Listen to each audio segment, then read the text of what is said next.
Welcome to Flat Earth Debate Uncut and After Show.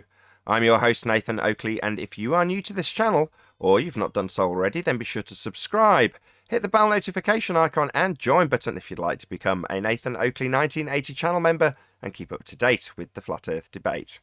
If you would like to support the channel, there is a super chat that runs alongside each of these shows while they premiere, and there's also a PayPal, Patreon and crypto link in the info box below the video. Also below this video you can get £50 for swapping your UK electricity supplier to Octopus Energy. Speaking of Patreon, I'm going to do a quick shout out to all of you who do support me on Patreon, so a massive shout out of thanks and appreciation to Philip Simon, Will Brax, Melby Styles, Troy Shuker, Bo Snail, Joseph Pizarro, Samson, Maris, Mobile Mac 777, Neo the One, Lost Cat FE, Rob W, Open Minded, Reese Pound, Del West Watson, Mike, Muted, Dick Earth Skeptic, NA Literalist, Maria Nealands, Unbelievable Productions, Blue Ridge Ranger, Rob H, The Real Gabster, Windrider, Liam Nedrick Jr., Abraham Mohammed, Naibai, Adrian Quintana, Skeptic936, Life is Short, Fireball X, TheFlatEarthChannel.com, Texas Mike, Edwin Johnson, Kirsten Smith, and David Wayne Foster. So another massive thank you to all of you for supporting me on Patreon. Now I'll hand over to whoever is in Discord and Google so you can enjoy their conversation while I set up for today's live show. Oh yeah, especially sonars. I mean, I know that a lot of drums are well made and real good, but once you go sonar, you don't go back. That's it. Unless you're paid. Like professional drummers, I've seen them literally have sonars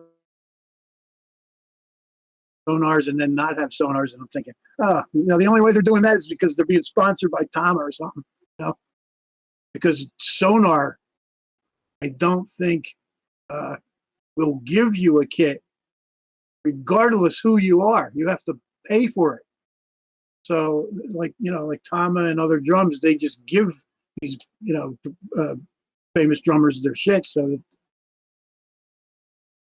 it's kind of like advertisement. But sonar don't do that. I got probably about 3 different kits, but it's not one full kit. Like I'll have like a pearl kick, some weird Tama high tom. It's like a hodgepodge of like a whole bunch of different. You play too, Sin Cleanser? I didn't know that. Yeah, I've been playing. Yeah, you guys are posting all these people jamming, and it's like, damn, I was right there too. You see that? So who's like the top I drummer posted now? in there, Neil. What's that? Did you see that last little picture I posted in? Remember I was telling you I No. got that little snare drum and started doing rolls? There I am right there. Looks like CGI, man. It's a picture of pictures, It came out pretty good. So like Sin Cleanser, So I got it. who's like on top now in the drummer world? Who's on I top? can't name a drummer. I can't name a drummer in modern music that actually plays acoustic drums. Oh, well, My you're favorite's not always going to be looking too Stuart Copeland. hard. Oh, well, nah. Not even close anymore, bro. There's so many drummers out there now that you just watch them and you're going, holy fuck. Still don't do what Stu did. Just his vicious attack on that snare drum. Song in and song out. Stuart Copeland smacking that snare. Have you ever heard of Thomas Lang?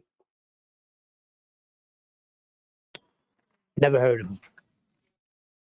Tony Royster Jr.? I've heard of him. You see like a jazz drummer? Tony Royster Jr. Oh my God, what's this? Tony. Well, you can't compare them to the Max Roaches and Buddy Riches. I mean, that's a different thing altogether. Oh yeah, you can. Yeah, here, wait. I want to throw this. Watch this little kid. He's 12 years old playing this. And this is if you're going to the internet, that's they always said. There's an Eddie Van Halen somewhere in secluded place in his basement that you'll never hear about. Yeah. Well, this dude you hear about because his name is Tony Royster Jr. But this Yeah, is when he got was the 12 internet. years old. And he does a Got the little internet. tribute to Tony Williams, who I'm surprised you've never heard of. Well, what type of Tony music is Williams. it, Tony Williams? Tony Williams played with Lifetime. He had Alan Holdsworth at one point. I mean, it's Yeah, like I've been jazz out of the fusion music scene for kind of years, shit I'm bro, talking so I about. couldn't tell you. So if you listen to that, if you listen to that little kid right there, sink cleanser, you're gonna shit your pants. Dude, no, this is an old video. I've seen this. I saw Yep. this a long time ago. But this guy's probably, yeah, he's. I don't know what Well, he's doing now. I like his older, like a lot of times drummers, they're seeking so much, like they're trying to be unique. And sometimes they kind of, the style they come out with. But right here, I got. this kid, I was just going to ask because I was looking the other day, and the only thing I see in the Bible pertaining to drums is the cymbal. I don't read anything about drums unless anybody could take me somewhere. You hear about the horns and the stringed I think instruments. David played guitar, and I think you're right. The only thing I've heard is cymbals. They didn't Yeah, play I drums. haven't heard of drums like beating on skins. yeah, how are you not playing drums? It's the oldest instrument on earth. That's what I was. I bet Yeah, the cavemen were even playing drums. All you got to do is get a stick and start cavemen. banging on a Did he log. just say cavemen? Yeah, he did. He said caveman. And I said, just The get a biblical stick and The cavemen, of bang on hell's a a log. caveman?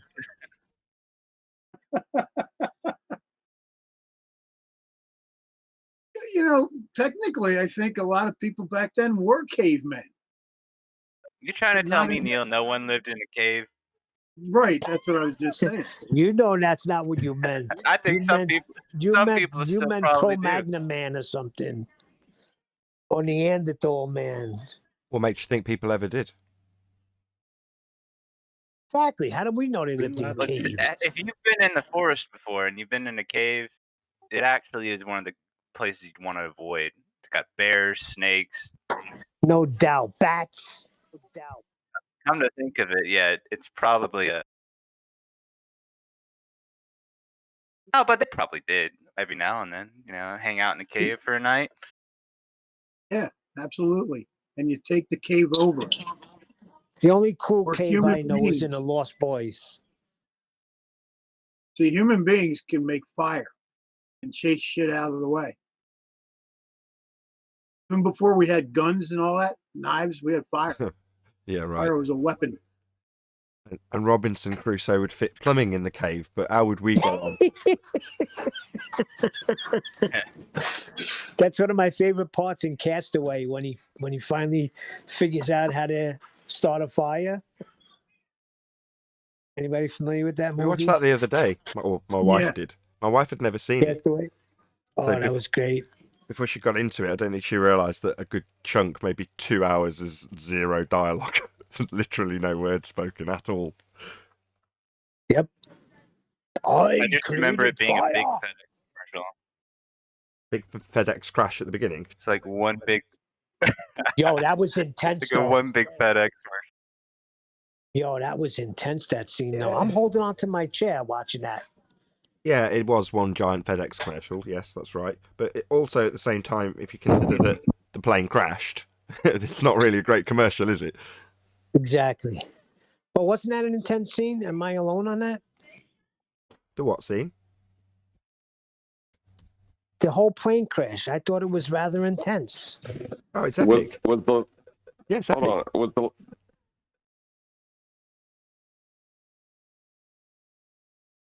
I haven't seen it in probably over a decade. was the gift that he or the one thing he didn't open the only thing that could have got him off the island? I've heard that.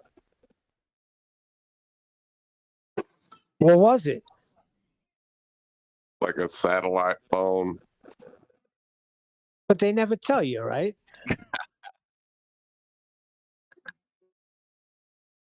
So 9 I months think it was ago, somebody Globe, made. maybe. So check it out. I just posted this little video. I saw this earlier. Somebody made this video like 9 months ago on Blackpool. Now he just returns the parcel back to the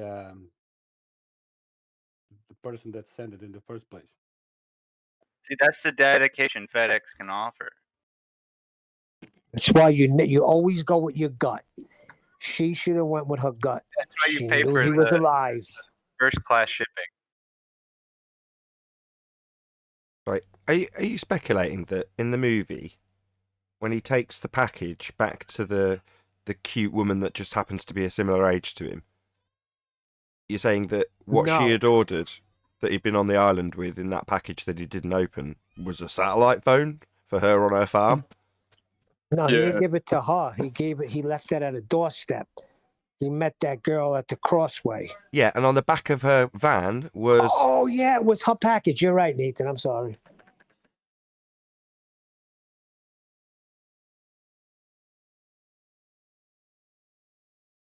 That was the coolest have part to of the movie rewatch for it. me. That Ford truck she Are was you talking driving was about beautiful. Castaway now? Oh, you've I spoiled don't my remember joke. that part. Say it again. No, That Ford truck. no, you've spoiled my joke. It's okay. Just pick up where you left off. I was coming with that. I was Excellent. trying to think of it. Now, my I joke was couldn't going to think be, of but the word the pickup. moment has passed and will probably get ruined now as well. But that's the most touching part of the movie, right? It's right at the end. He's, all the things have been resolved other than, his wife's got remarried, which is pretty heart-wrenching. But there's a really cool pickup truck that she's driving. Technically, she was never his wife. He didn't get married to her yet. Oh, was he not? Was he unmarried? I didn't, because I ducked out while my wife was watching the movie. He a couple gave her of the days ago. ring the night of the accident. So they Well, weren't the night he married. was leaving. I didn't know. I thought they were. So when at the end I was like, well, surely she's still married to him though. She can't just go out and get married.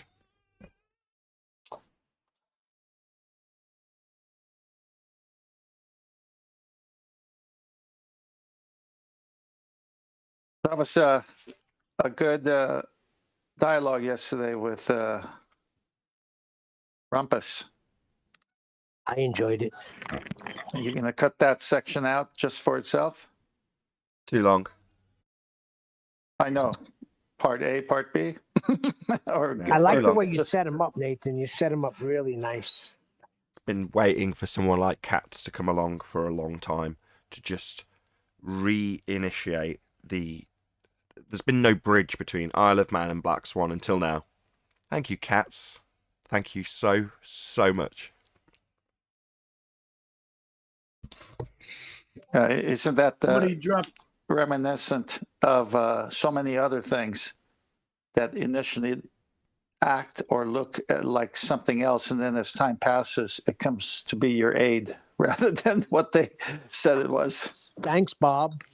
Yeah, thanks, Bob's an example. Gas Go Down, Go Boom Boom from Thunderfoot is another example. There's all sorts Yeah. of things that on the surface you go, oh no, this person's saying I'm stupid. But then they say something like gas go down, go boom boom. And you're like, that's going to never die. And like I say, they're normally attacking you when they do it.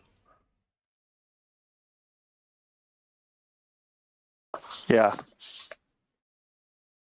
So somebody dropped this video in earlier. And I grabbed it and re-dropped it in here. It's from like 9 months ago. Measuring Blackpool Tower. Yeah, it's the Where is it? context. I'm sure lots of people have gone out and used Blackpool Tower as a flat earth. So's Anthony. So yeah, I'm not just ignoring you when I didn't respond last time. It's the context of the straw man they've wrapped it up in. So they're wrapping it up in a similar straw man to Walter Bislin, where you've got a flat earth calculator that's a claim that only perspective is accountable for things getting smaller into the distance and then disappearing bottom up. That simply isn't the case. But if you wrap it up as that simple a straw man, we'll exclude everything when we claim this is a flat earth model. It's like nobody is claiming that as a flat earth model. The only version is on Walter Bislin's website. So if you're going to claim that flat earthers are punting that as a model for you to debunk, they're not. It's merely a straw man. But to wrap it up in the package as a straw man with the Blackpool Tower in this instance makes it their quote-unquote white swan. It's got a name and everything. So yes, there has been observations of Blackpool, but are they the same straw man that's being punted with a dramatic backstory of a transition from flat earth in the form of Ranty? No. Sorry. Don't mean to poo-poo what you're saying, but yes, I know there's lots of observations of Blackpool Tower. It's just I like how funny you that- use Tim Osmond's what's all these 76 excuses. Yeah, that's coming out tonight. So I've trimmed it out. I sent it to all the the lads, if you like. So I found it and was like, check out what I've got. Here's Tim Osmond talking about Earth curve with his mouse over the horizon and detailing an extensive list of things that apparently we say are reasons for things to disappear. Not Earth curve, but and then there's a list, right? I'm not going to bore you with it. But it's all the reasons and whys and wherefores, including things that Ranty himself has personally studied, to say this is the reason why things have disappeared. And, you know, when you've got a list like that, and someone comes along like Kat and Ruhif, and in this case Ranty, with a straw man where they go, well, if we say perspective will cause it, well, yeah, it is just you saying that, though. It's not us saying that. Perspective is a real thing. Now, if you're going to try and debunk perspective, then be our guest. No, it's what Flat Earth would do. Says who? Oh, nobody. Just the straw man, then. You know? Now, to the uninitiated, the guys who just watch Cats, because obviously we're 3 million videos further down the list if you search for Flat Earth, they'll come across that and probably won't appreciate that it's a straw man. And Cats and Ruhif and Ranty probably know that. It doesn't matter that we're wrong. It doesn't matter that it's got a black swan in it. Because who's going to hear the opponents? We'll just keep beating the same drum. And under the skin, though, I know they watch. They've called it a white swan. It's very telling, right? If we're not under their skin, or if we didn't realise we were under their skin, they've come out with an alternative with the same title and structure, even though it doesn't actually match the logic. Well, yeah, obviously we are under their skin. So they're watching. And while they might take solace for a few moments in the fact that the majority of their audience won't realise there's us here saying, it's a black swan, you complete idiots. Send in your cohort so we can embarrass them like we did Kosho and Rumpus and tie it to things like the Isle of Man and its lack of geometric horizon and that assertion of tangent points that we've had for years and years until the black swan came along. We can do all that all again now. It's ace. Now, like I say, the majority of people... hey everyone. I was listening to Ranty yesterday. Go on. No? I was just going to finish off. I was just going to say the vast majority of people will be unaware that there's a rebuttal coming from us because we're in the minority and we're subject to a fair amount of censorship. We are definitely in the know when it comes to them telling us overtly that we're being shoved down the lists. So that will give them, like I say, a small degree of solace for a few moments. But it won't last because they'll know the reality is we've debunked it almost immediately and are sat here laughing at them. Yeah, that was a double massacre. I was listening to Ranty yesterday before on Gem Pandas. Before Flatside came in and made Ranty run away for some reason. And Ranty was saying to Gem Panda and all them that listening to the show yesterday made him feel sick with our bad behavior or he was basically saying that we were all zealots. Oh. Yeah. And he has some evidence, peer-reviewed papers, that water is very likely locally flat. And different gravitational anomalies with the gravitational force. It means that water can be flat locally, but it's actually still a ball. That's what he was saying. Oh my God. Yeah. Who cares? So he's really a glober now. He's really a baller now. In all seriousness, in terms of Ranty, he's one dude. If people want to come along and say, look, Ranty's defected to the globe side, they go, okay, let's rattle off a few other people who've defected back. Now, there's a few that thought it would be successful for them in terms of publicity to say they were flat earthers and say that they're not anymore and they're globe believers. And, you know, those are on the for the most part, just complete nobody, as I couldn't name any of them.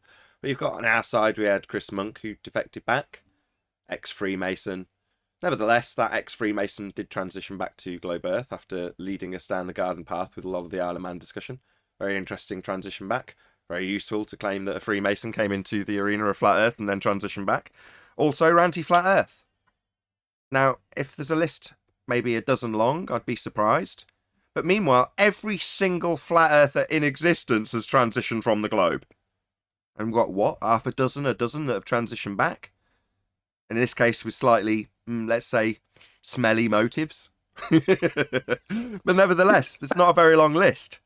But the other, if you flip it on its head, everyone's defected from the globe on our side. Yeah, but Nathan, he's a famous flat earther. Ranty has a very good friend who's a Freemason as well. 32-degree Freemason, he said, is what he claims. Oh, so what? So he's got a friend that's a Freemason. It doesn't matter. So did I when I knew Chris Monk. So what?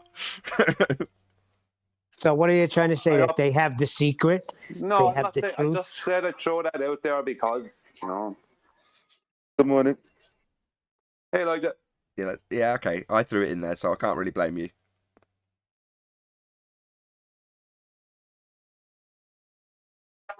So you guys talk about the new Level documentary?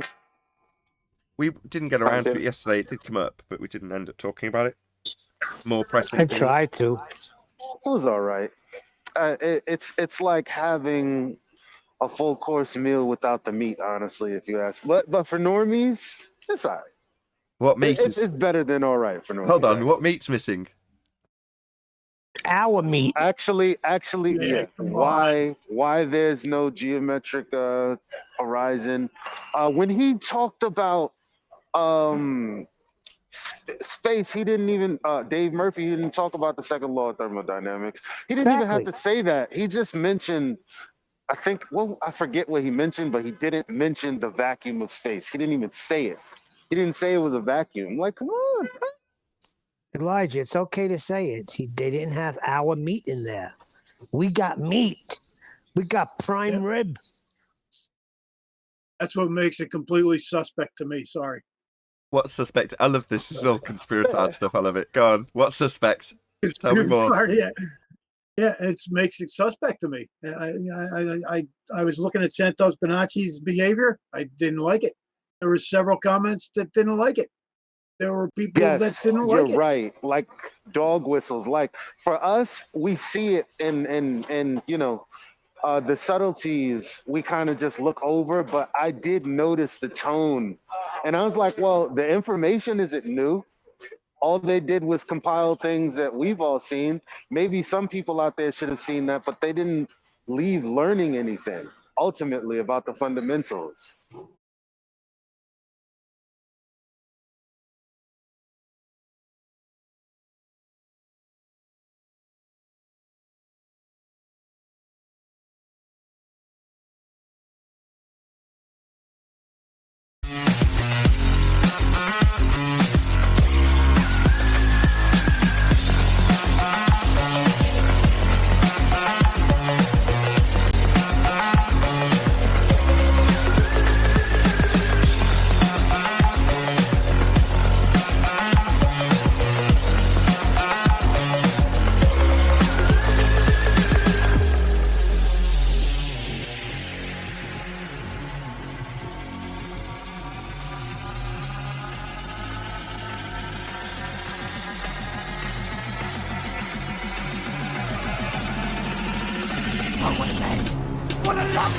Welcome to Flat Earth Debate Live.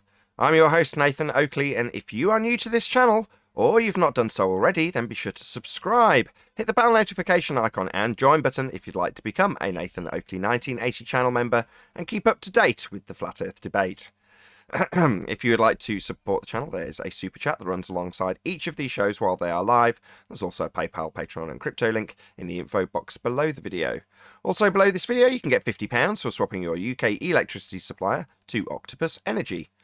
Most importantly, if you'd like to join the discussion, simply mute the page you are currently watching, then click the link in the info box below this video to join the panel and express your views on the nature of Earth. If you do join, please don't swear. If you do, you'll be ejected. And if you are, please don't try to rejoin the stream using sock accounts. You'll be warmly welcome back on the next stream. Please also share the show on social media. Sharing the show obviously increases the live audience, but this in turn increases the chances of a more diverse panel, so please share the show. Now we are joined by Father of a Stolen Child, Neil, Brian's Logic, Elijah, 10th Man, Sleeping Warrior, and a whole bunch of people in Discord, so welcome one and all. Morning, morning. Hey, good morning. Hey. Good afternoon. Good morning, good morning. Any evidence of a physical, geometric, sphere-edge horizon formerly known as the curve of the Earth, or Earth curve? No. Not at all. Nope. No. Nowhere to be found. I just want to let you guys know that for the second day on the run, I've invited Ruhif to come on and explain his pain with respect to the White Mountains picture. And again, he's made an excuse saying that, oh, Nathan's this and Nathan's that. And the simple fact is he knows that he cannot join, because if he does present his mathematics to explain where the 1,000 feet of drop or whatever it is that is claimed, he knows that he's going to be bum smacked. But he's claiming that he's going to get moderated out of existence with regards to his argument. And it's not that, is it, Ruhif? It's just that you know that your maths is wrong and you're pushing people into nonsense because you want to make them believe that there's a drop there when there is demonstrably, evidently, and calculably no drop whatsoever. Ruhif, you are a weasel. Stop snaking away and get your ass on and show your maths and feel the pain of getting your maths corrected. Weasel.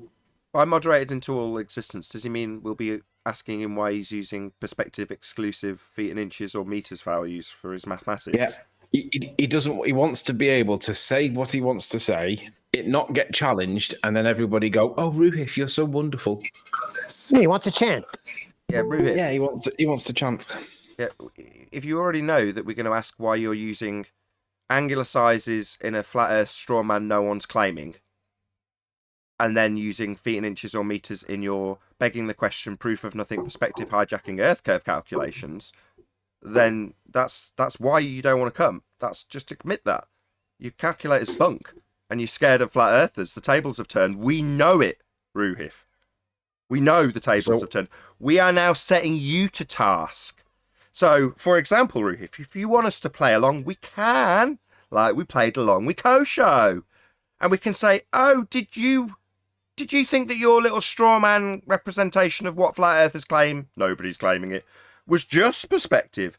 Oh, check out this list with 87 things that are also supposed to be factored in. Let's start with weather. Check out Bev Try Thinking's little time lapse, where the whole image is moving up and down in the period of about half an hour. So if you're going to tell me weather's not a factor, we're just going to laugh at you now, Ruhif. So you can have your little straw man that you claim flat earthers are claiming, when we're not. And you can burn it at the end, but obviously you've got to factor in all the things that you've been discussed about. And Ranty has too. Check it out. Later on this evening, I'll be releasing a video that shows Ranty Flat Earth discussing a massive list, some of the items are his, of things that we actually claim are reasons why things disappear from bottom up. Well, if you're going to assert a straw man that it's just perspective, not that anybody in their right mind would do that, then I'm pretty sure that Ranty, at the very least, is very much aware that weather's a factor. And we've already, what do you know, got a time-lapse that shows that you definitely need to be factoring it in, because it's moving with the weather. As the day progresses, it's going up and down in the imagery. What are you going to say? No, it's the same every day like Kosho did. Yeah, that'll get a good laugh too.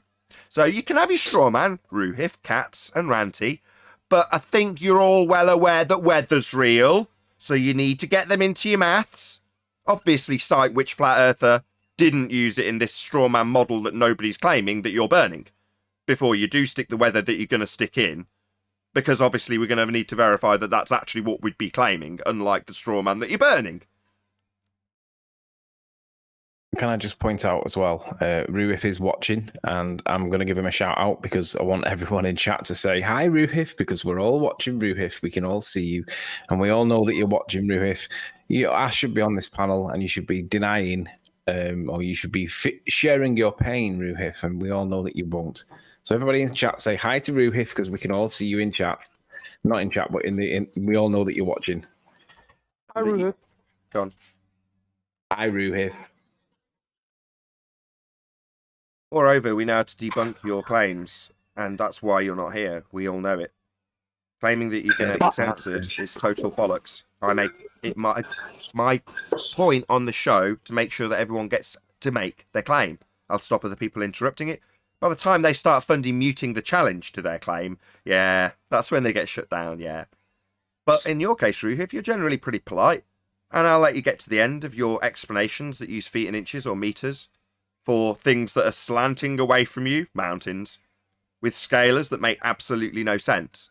Unless you're trying to exclude perspective and call the horizon Earth curve. I scratch my head a little bit with that because at the moment it's not being called Earth curve, Ruhif, which could also cause you some problems. You know, given that you're trying to prove that there's an obstruction called Earth curve, a horizon, formerly known as the curve of the Earth, a physical obstruction that's now refracted with an R value we've debunked. And we've got liars like Rumpus coming and telling us that something you were a part of, Ruhif, the Isle of Man discussion, wasn't having a tangent drawn to a physical geometric horizon. Later to disclaim that he was, in fact, actually using a geometric horizon in all of those discussions, something that doesn't exist anymore.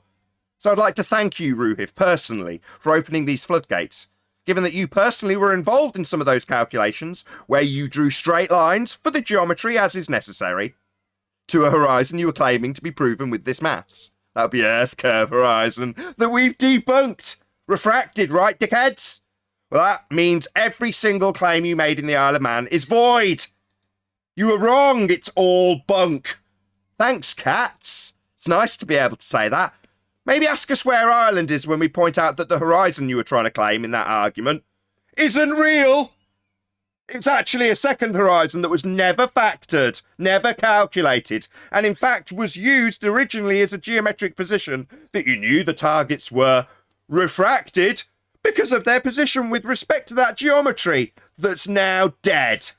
So, let's rub our hands together and talk all about every single discussion that used that calculator and its physical claims of proof of Earth curve that's now refracted with a tangent that'll stop you doing the geometry at all. So, good lads, good boys, you've done so well, Ranty. Bet you didn't think you'd be getting this much kudos from me, did you? Wow, it's that bad, huh? Well, damn, that was quite a rant. Are you actually responding to some chat? Not at all. I'm responding with joy. It's been a bit stale, let's be honest. You know, I'm not going to lie. You get the odd one or two fundies that come in each week and want to rehash some old crap. Now, brilliant. We can go back and rehash it all. But the crap we rehash is globe death. That's what we're going to rehash. You know, a seeming neutral nobody wins at the end of the Isle of Man. That's all gone now. What was that you were trying to prove in the Isle of Man? That there was a physical Earth curve bulge getting in the way? Oh, no, no, no. Refracted, right? All right. Happy days, Arwin, is what I'm trying to say. Does anybody know what Does anybody know what the actual claim is? How much of like drop is meant to be claimed? Is it like 500 feet, 1,000 feet? Does anybody know what the claim is? We should don't really matter. Terrestrial refraction warps it all. Anyway.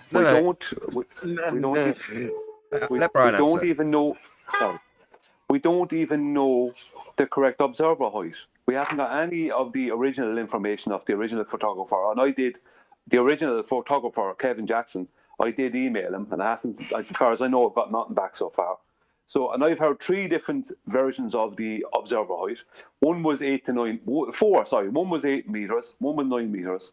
The one we got on the diagram was 19 feet.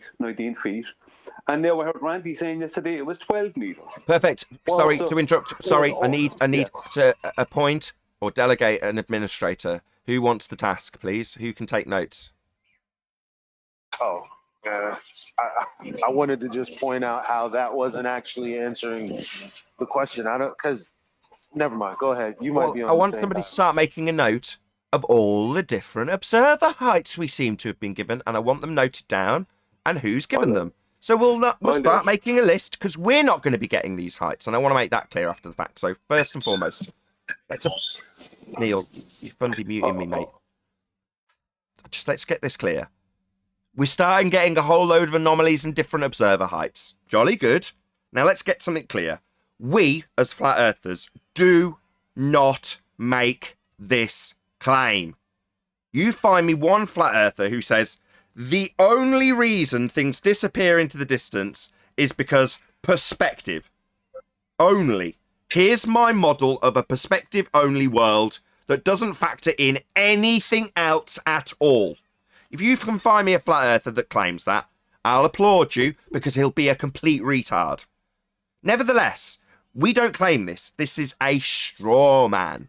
So when Brian says we're going out trying to find the observer height, well, no, we shouldn't be. And we should know what the claim is. If they're debunking it as a flat earth claim, we should all be acutely aware of the claim. Because it would be our claim that they'd be debunking, but nobody seems to be aware of what's being debunked or what's being claimed because none of us are making it. It's supposed to be a flat earth killer, right? Well, why is it that no flat earther understands what the hell's even being claimed in the first instance, let alone how it's supposed to be debunked by their utter horse crap? And who cares? Let them go to task getting what they need to build their straw man. In other words, go and get us the observer height. We've had 4 observer heights for this straw man, fundies. You've got to do better. We're going to start making notes of how stupid and incompetent you are. Can't you even get an observer height right? Oh, how the tables have turned. Remember when we were being barked at to go and get the height at St. Bees? Well, now it's your turn, fuckwits, on the globe side. We've got 4 observer heights. How stupid and incompetent are you on the globe side? Get your act together and get us an observer height that's accurate. You're making claims that we haven't made to debunk using these observer heights, so you better get them right. Also, Kosho's already been set to task. Weather's real, clowns. So if you think your little straw man with only perspective is going to fly as a straw man that you burn in lieu of an actual argument flat earthers make, then you better include some bloody weather in it, because that's real, dickheads. Yeah? How'd you like us barking at you to go and get this information? Get us the legacy data. Where's the weather information? Where's the full-on tide heights for every single bit before and after, so we know how much the lay of the land's increased with all the water that's been left in as it's drained away? We want every single aspect calculated before you make any more stupid claims. You don't even know how high the guy is. It's pathetic. You think these fuckwits would have actually done some research? Cats! How stupid are you? Can't you even research your own bloody claim? Have we got to sit here and tell you how crap you are at gathering the actual data? Well, I don't mind one bit, you incompetent fool. Go and get the weather data. Obviously, weather's real. We've already debunked your stupid straw man. Weather's real. Check out Bev's time-lapse, thicko.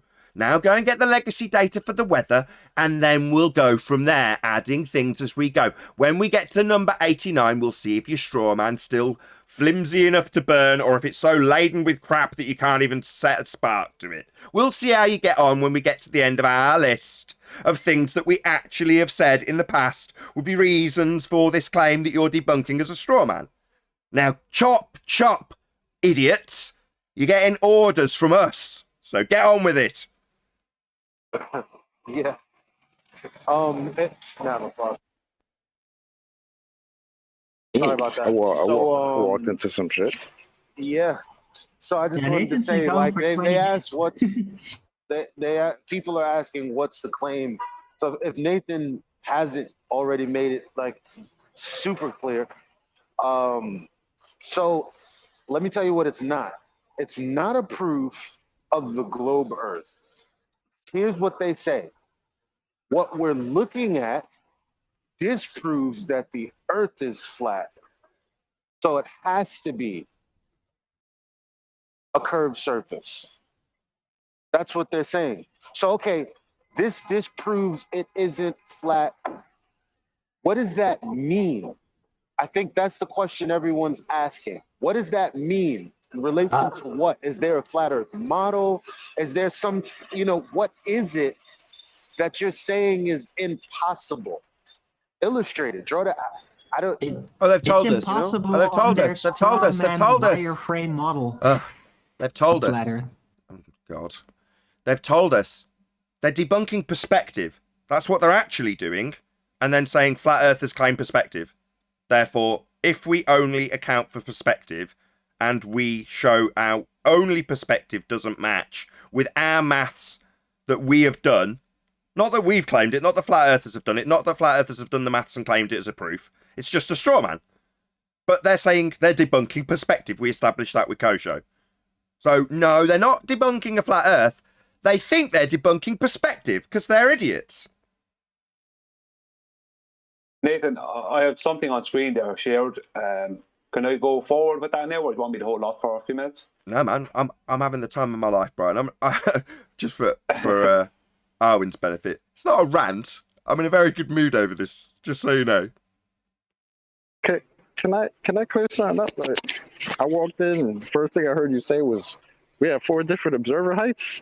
Yes. For one observation? That's correct. And I want a note taker to make some notes on it and who's made these claims so we can point out, guys, this straw man you're burning that nobody claims on the flat earth side, you don't even know the height. Check it out. Here's the observer height so far, and we'll keep the list going. Remember, like they used to do to us. They didn't actually do anything, any work, any graft, any investigation. They just sat in their chairs and went, you haven't got that, go and get it. Oh, you haven't got the observer height. Here's the ones we've had so far. We'll sit here in our chairs and bark orders at these clowns that are burning a straw man chocolate. That's hilarious, because I remember when they used to do that shit. So when I walked in, I said, 4 observer heights for one observation? I might want to clean that up. Did you know they also cropped the photo? Yeah, we know. It's a black swan. The cropped bit's a black swan. It gets better and better, Eli. This is the gift that keeps giving. Right. The problem with the straw man fire is it might draw a lot of attention. It might give off a lot of light and a lot of heat, but it burns out really quickly if you have no substance, no wood. And then you're going to be left with nothing. That's correct, Darwin. Yeah. Straw man burnt real bright, real fast, didn't it? And now here we are, barking orders for you to go and actually verify it and point out that how stupid have you got to be to think that things are angling away from you and have weather conditions are only going to be accountable by perspective as claimed by nobody. Yeah, that straw man's going to burn out pretty quick, Arwen, you're right. One more clarifying question, just to satisfy my sense of humor. Has the greasy lawyer come in here to defend this? Yes, he has. This week? Yeah, that didn't work out well either. That didn't work out well at all. So Rumpus came along. Okay. He did his bit of greasy lawyering, said it's a wonderful picture. Then we pointed out that it was a black swan. And then we pointed out that based on their arguments, the Isle of Man has a few issues now that they've got begging the question proof of nothing perspective hijacking Earth curve calculation being asserted by Ranty to bring him in line with the sphere Earth belief. Well, every single calculation formally done on that particular discussion had a straight line tangent to what they thought they were claiming to be Earth curve. Not anymore. But obviously those floodgates have been bust wide open by Katz and his cronies. Well done, idiots. Rumpus got a proper pasting because of you over stuff that was long dead. It was epic. Thank you so much. It's pretty epic. You know the idea of fodder? The idea of fodder is like you send the weaker, I was going to say race because I'm thinking in terms of fantasy books, like goblins and stuff. Anyway, the point is, yeah, you send like, some of the weaker grunts out there to, dwindle down the numbers. And like, so they've effectively thrown themselves in front of the storm that would have been, hey, how come that boat's all the way out there? Like that was the original question. That's supposed to be going behind the curve. But you take a camera. So you change the optics and you change where the horizon is. And all we've had is them arguing for something that we didn't even know at the time. Well, I guess we did, but it wasn't as clear as with the Black Swan. It's like all of a sudden now, oh, well, there is no geometric horizon. And now we've let them up our balls for the next year and a half talking about refraction. Like, it's absurd. Why do we feel like we need to do this much work? I want to go forward. This system needs to come down. I just don't know how to do that. Fair enough. Ranty said yesterday on that hangout in Gems, he said, we're not even using the correct photo. He said, we're using the other one, he said, where you see all of the things with the people on the left. Or right, he said right, but he meant left. He said, why would you want to have people in the photograph, he said. Why would you want to have people in the photograph? He tried to make it out as if that was the photograph that was on sale, or the one that they had cropped or whatever. That was the kind of, he didn't say that directly, but it was vague what he was saying, but he was leading in that direction. But you can go and look at the very one that's on sale, and it's the full photograph. So he was saying that we were using the wrong photograph first and making a joke out of it, and then making excuses for why we're using the full photograph. I'm not using... Stop. Yeah. We're not using anything. Let's get it clear again. This is your Strawman fundies. You included, Ranty. I'm not using any photograph. This has come across my desk, not the other way around. I haven't produced this. I haven't gone and got it. I haven't presented it. I haven't used it as a proof of anything. That's the point here. So, no, it's your photograph. That's why we're setting you to task to go and get weather data for a start. Obviously, a long list will follow. But we're not getting anything. We're not using the wrong photo. I, personally, couldn't give a crap about Blackpool Tower or these mountains. I don't care, Auntie. I've got no interest in them.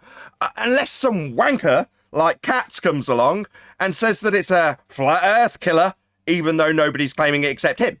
At that point, it becomes his little straw man that he's trying to burn with damp matches. And I'm here to laugh at him, and you, and Ruhif, and any other clown like Kosho that might come along to try and defend it on your behalf. We'll laugh at them. We'll point out it's a black swan, tell our audience how it's a black swan, why it's a black swan, and I couldn't give a crap about the legacy data, because it's not mine. Somebody's presented it as a flat earth killer, did you say? Yeah, I've just taken ownership of it. It's mine now. Do I care where it came from? Do I care that somebody shouldn't have put people in if they were selling it? Not really, Ranty. It's pretty pathetic. But I will take ownership of it as a black swan, destroying the globe, and I'll allow it to open the floodgates for the geometric horizon that was argued in the Isle of Man discussions and any other debate that uses that calculator. Yeah, I'll use all of those things. What's that? There's people in it. Guys, all bets are off. It can't be used as a black swan. We're not going to use it to destroy Earth as a sphere. There's people in it. Why would I do such a thing like that? Why would I? I wouldn't. It came to me. I just sat here and it came my way. Without any weather data or a correct observer height. I mean, that's pretty poor, Katz, Ruhif and Ranty. Why have we got 4 observer heights? Are you really that incompetent? I mean, God, Anthony had to tell me that you were going to Google Earth for it. I mean, Jesus wept. You got to get your tape measures out, Ranty. You've been there, done that, got the T-shirt, mate. You know what needs to be done. So get on with it. We'll sit here and tell you how wrong it is when you do. Google Earth? Weren't they running from Google Earth like 4 years ago? No, now they're using it for observer heights. Yo, you guys are getting funnier every day. Should we trim out all of the offensive comments that Anthony had thrown his way from your side about using Google Earth for an observer height? I think we could use every single word that was used against Anthony against you in this example with total justification. And we all know how thick everybody thought Anthony was for using Google Earth, because that's totally unreasonable. No. You're going to have to go out and buy a very, very good copy of Ordnance Survey Digital, and you're going to show us on there. Then you're going to verify it with a tape measure, like we had to, remember? Yeah, chop. Given that you're claiming this photo, you're presenting it as a flat earth straw man to burn, so you'll be getting the information, and we would point out how stupid you are for not having it in the first place. Should have all this to hand, lads. God, we've been through this, but you obviously don't realise how much work's involved in making up such a straw man that's already burnt out. Yeah, we're going to hold you to task on this indefinitely. And every time we see you, we're going to ask you, where's the weather data for your little proof? See your thought disproved perspective? Where's that data, mate? Like, what's his name? Not Ranty, I was about to say Ranty, but the Rumpus. Where's that ray tracing for Anthony on his belly seeing, quote, shore to shore, end quote, the Rumpus? That's right, proving flat earth Rumpus, that's right. Where's that data? Remember when we had you over the ropes? Well, we're going to bring that up again now, aren't we? Yeah, it's been 3 years, Rumpus, of you saying you'd have it tomorrow. Dog's eating my homework. Well, the last time he addressed that, he was about 99.5% there. Yeah. Actually said that. Hang on, Anthony. I didn't get to do what I was doing. Oh, go on then. Nathan won't shut up. That's what the problem I'm sorry. I'm so excited about all this. You can tell. Go ahead, Brian. I've got you on screen again. Nathan's hype right now, though. Because this is funny, though. I can't blame Nathan for being hype. This is hilarious. It's great. Go ahead, Brian.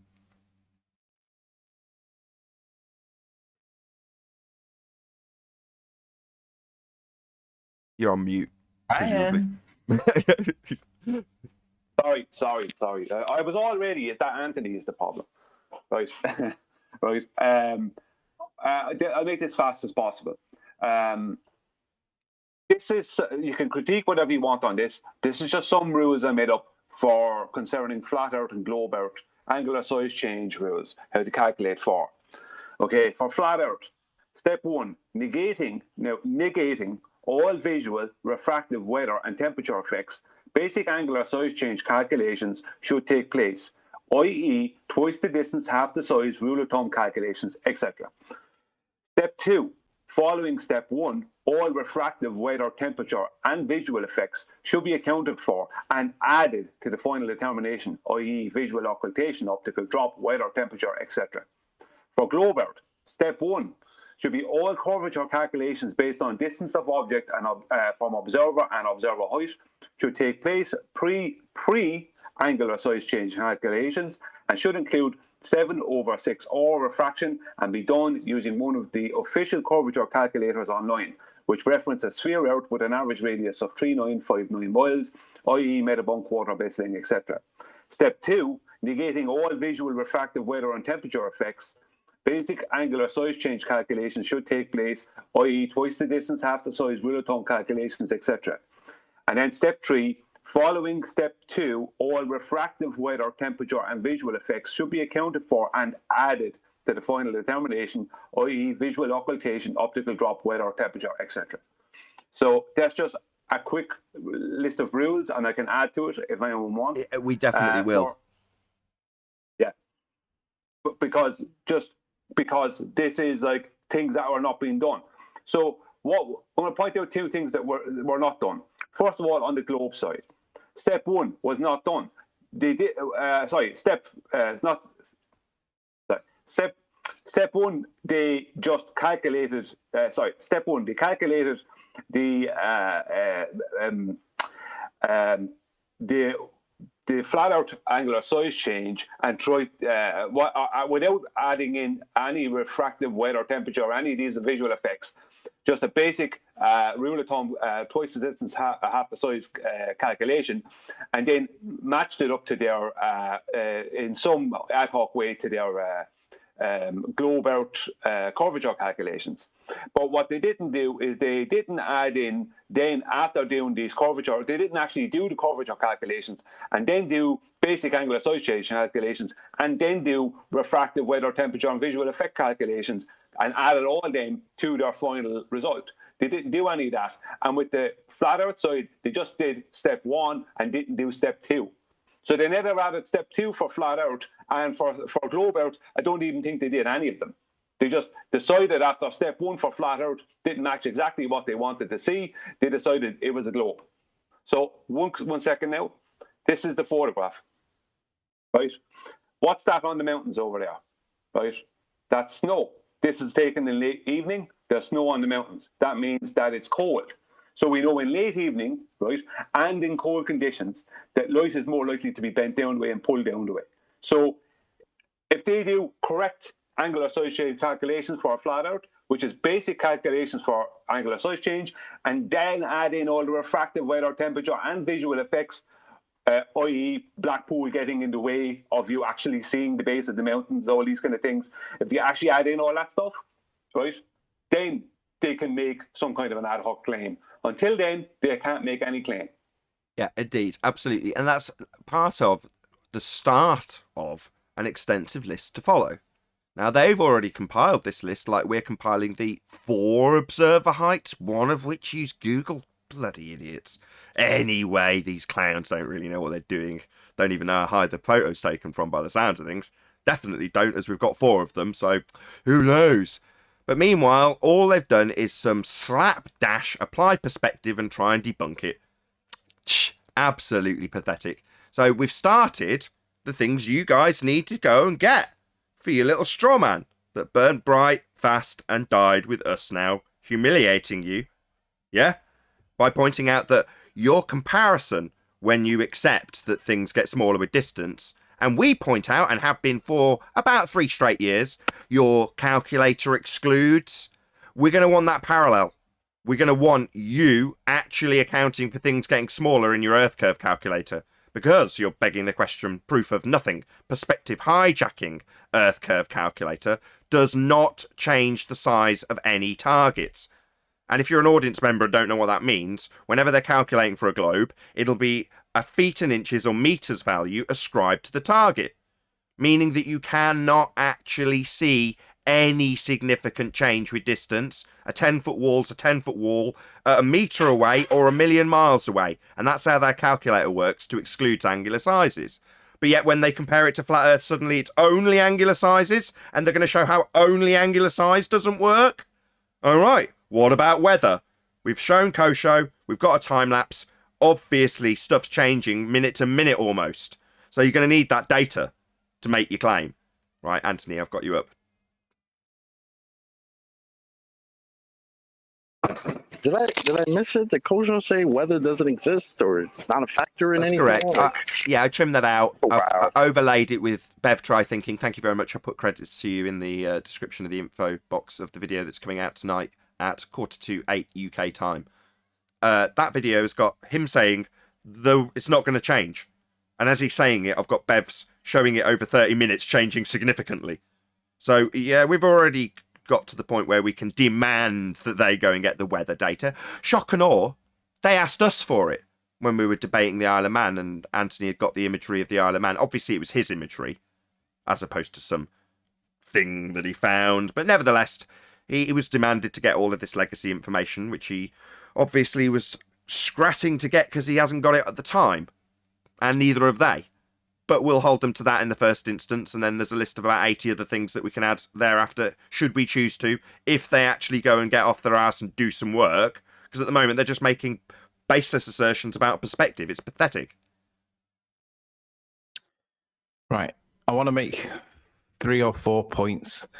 And it's all to do with motives and intentions to deceive. And I want to show these because I'm not familiar with what the claim is with regards to how much drop there's meant to be. All I've heard so far is there's drop, demonstrable drop. And I don't know how much, I don't know what's being claimed. But what I want to show you is a couple of pieces of evidence for you to weigh up yourself and interpret. First piece of evidence is on Fight the Flat Earth's recent video, he's got Ranty chatting away about this video, the image. 2 points about the image. We all know that the original image has got this bit on the left-hand side, right? But you can see that Ranty's not presenting that. Now, is it on its own? It's not enough because it could be that he got the image from Ruhif. It could be that he cherry-picked it himself. Who knows? But the point I'm making is that he's appealing to the Fight the Flat Earth audience and he's not showing all of it. Now, on its own, it's 50-50. But they've got Bev in the background and they're actually selling T-shirts or sweaters or whatever saying #ThanksBev whilst plugging their show for the whatever it is they're doing, something to do with ghosts. And they're saying thanks, Bev. And they're saying, come and buy the tops because any money that's earned will go and do this, that, and the other. Now, what Bev actually did was he went back to the same location and he got another image. And to be fair, he wasn't trying to match it. He was just trying to get another image to see whether or not the mountains were relative in the same position to the tower. And his conclusion on the evidence that he obtained was that it was similar.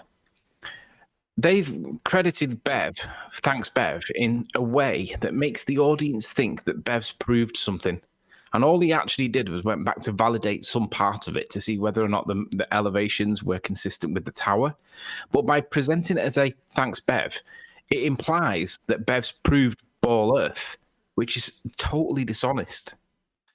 Now, These back to guys the on claim. a low YouTube level of producing like people. Yeah, at but that's an Fox. old What trick. is going on? Sorry, Anthony.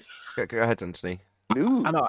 I just wanted to make those 2 points now. What I want to focus on now, on the back of those 2 points, in this image that we see, there are 2 pieces of footage. There is something in the foreground that looks like it's stretched out widthways, and there's obviously the clear mountains in the background.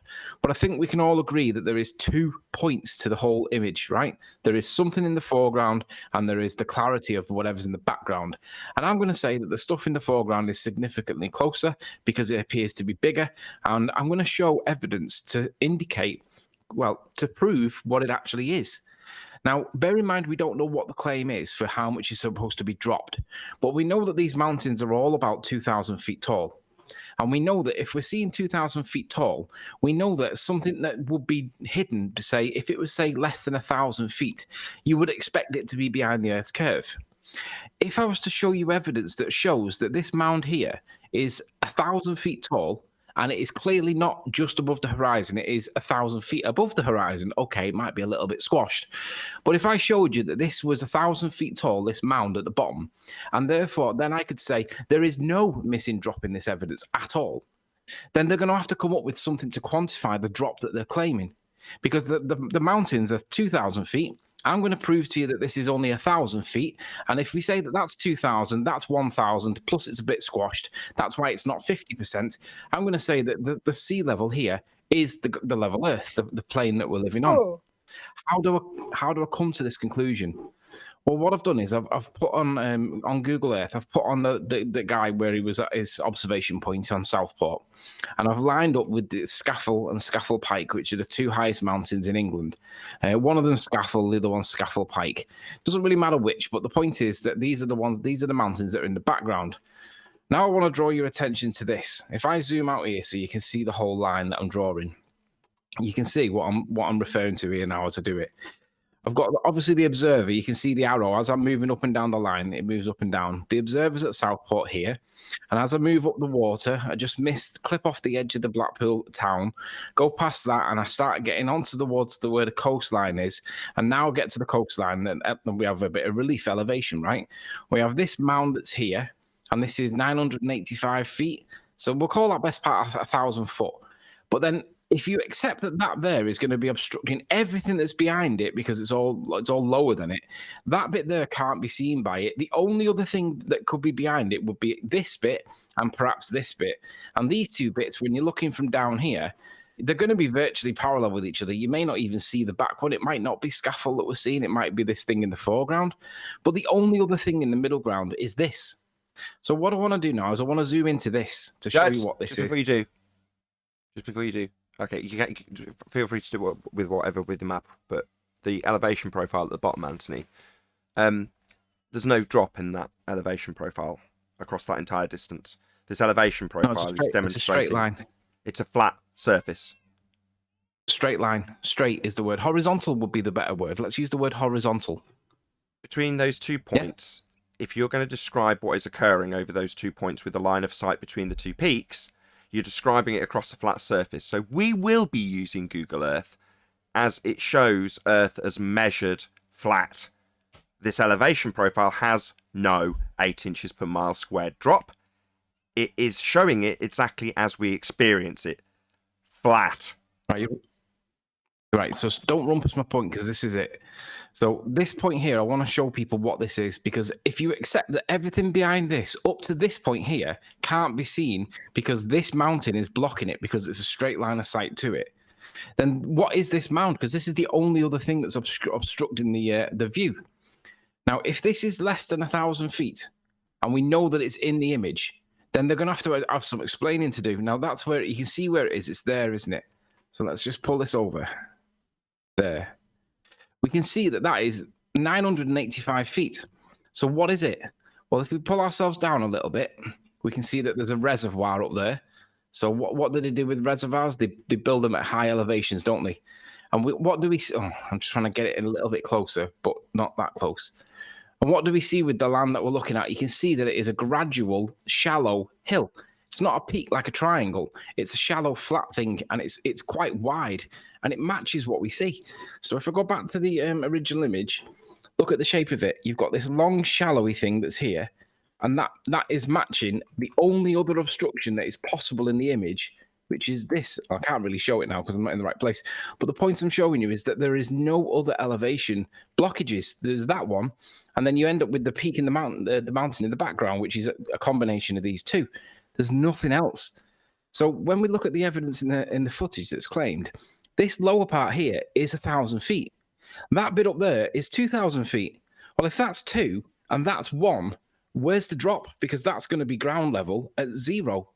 So I want somebody to quantify how much drop is supposed to be there, because we know that this is 1,000 feet high. And when you acknowledge that that's 1,000 feet, unless Google Earth's wrong, we've identified what this lower part of the ground is. And it shows that there is no drop.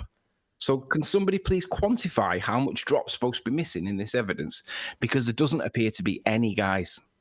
Okay, can you go back to your elevation profile on Google Earth? Shout out to Multi-Tom-Tom who says, thanks, Nathan and guys. Hold on, I can't see my light on this. Thanks to Nathan and the guys on the panel for what you do. Thank you very much indeed for the super chat, Multi-Tom-Tom. Right, if you... let's just reshape my screen slightly so it's a little bit more stable. And then I'll make my point. Thank you very much for doing that, Anthony. I know you're all over this, clearly. Yeah, this is the obstruction. Hold on, don't run past my point. Hold on, I'm just lining up my screen to make my point. I know you want to reiterate yours immediately, but that's fine. Okay, so on this elevation profile, Anthony's describing 2 things that I want to address, right? I'll get your comments at the end, Anthony. So if you have Anthony's mouse on the left-hand side of this elevation profile, you just move it, there. This is how the begging the question, proof of nothing, perspective hijacking Earth curve calculations are done in what's called an orthographic view. So where Anthony's mouse is now would be you as the observer, and what you'd be looking at if you go to the peak that's almost the tallest on the right-hand side, you can draw a line of sight between those 2 points. In other words, there's nothing occulting it. But in this particular view, we can see our own head. Anthony's mouse, if he puts it on the left again, is representative of you. Well, you never get to see this. You never get to see the side of your own head in the view. Now, that's further to my point that I made when I was rumpusing Anthony's point, which is to say that this is showing it flat. The elevation profile has no curve of the Earth to make the point. And this is our point. Given that the mountain in the middle, the low peak, is represented in their maths as a feet and inches value, and the peak behind is also represented at a peak as a feet and inches value, even in this view, you could draw angles to both the top and bottom of those 2 peaks, and the angular size for both would be about the same, even though one's much, much taller. So the angle from the ground to this mountain, at that peak where Anthony's mouse is now, versus what you can actually see, i.e. what's not occulted of the mountain behind it, those 2 angles off the deck, you could say are roughly the same for what you could see. The only difference between the 2 angles is what you can see of the peak behind has a wider angle to it because it's higher up, whereas what you can see of the peak in front is limited by the deck, represented as a very flat surface in this particular imagery. So the flat deck is the only thing that obscures or limits your angle. So from that peak to the deck, that's what's going to stop your view in terms of its limitation of angle. But that's not represented when you give the mountains in feet and inch or meters values, rather than giving them in angular representations and show pictures like we actually see them, with the horizon running left to right. In this image, on the elevation profile, there is no horizon. There's no demarcation between sky and land in this imagery, and that's why they do it. because the demarcation between land and sky, a horizon, is going to be claimed to be the reason you can't see the bottom of this mountain when this one's getting in the way because Earth's curved away from you. But Google Earth isn't showing that. Google Earth's showing it as flat. Hello, Quantum Eraser. Good morning. Morning. Can you grab the thumbnail from Master B or Ballbusters for the show for tomorrow? You want me to get the thumbnail for Ballbusters, episode 60? I just popped it in Ballbusters and Master B. Okay, I'll just. I'm on the wrong screen to have it look nice. Hold on, let's just get that sorted. There we go. Blackpool Swan. Blackpool Swan. Oh, I've been racking my brains. I told you. Oh, yeah, brilliant. That's excellent. I love it. Blackpool Swan. I laughed my ass off last night when I saw that. Yeah, I christened her last night. Oh, that's great. I don't know if you've been listening, and I've been very excited about all of this. It's great. I just want to quickly summarise my last 4 points. 1, Ranty didn't show the full image on Fight the Flat Earth. 2, they're doing hashtag thanks Bev as though he's proved something, and all he did was validate and verify the observation. That's totally dishonest and misleading. 3, the amount of drop has not been identified as far as I'm aware. Want to know how much it is. And 4, there's only one obstruction in front of those mountains, and it's that little mound. And that little mound is 1,000 feet tall. It's clearly evidenced in the picture. It's clearly above the horizon, and there isn't anything missing, guys. Come on, we need to know what's being claimed as the drop, because there isn't any. So we've got a list already, QE, of people, because we've got 4 observation heights. I mean, these people are so incompetent. They can't gather data, and they've got 4 observation heights. It's pretty pathetic. So we've set them to task. Further to conversations with Kosho yesterday, which I think you were privy to anyway, they need to get the weather information. You know, the bare minimum. Obviously, that list of things that they're going to be getting for us to make their little Strawman burn a little brighter and longer, we'll be adding to that little list as well.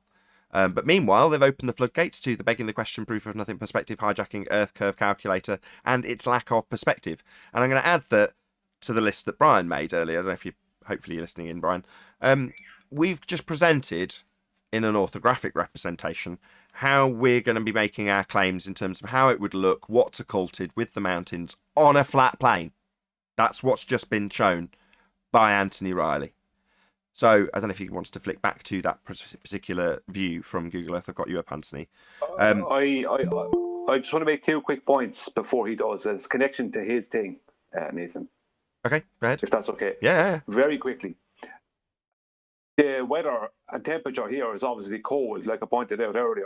So that's going to cause the mountains to be seemingly pulled downward.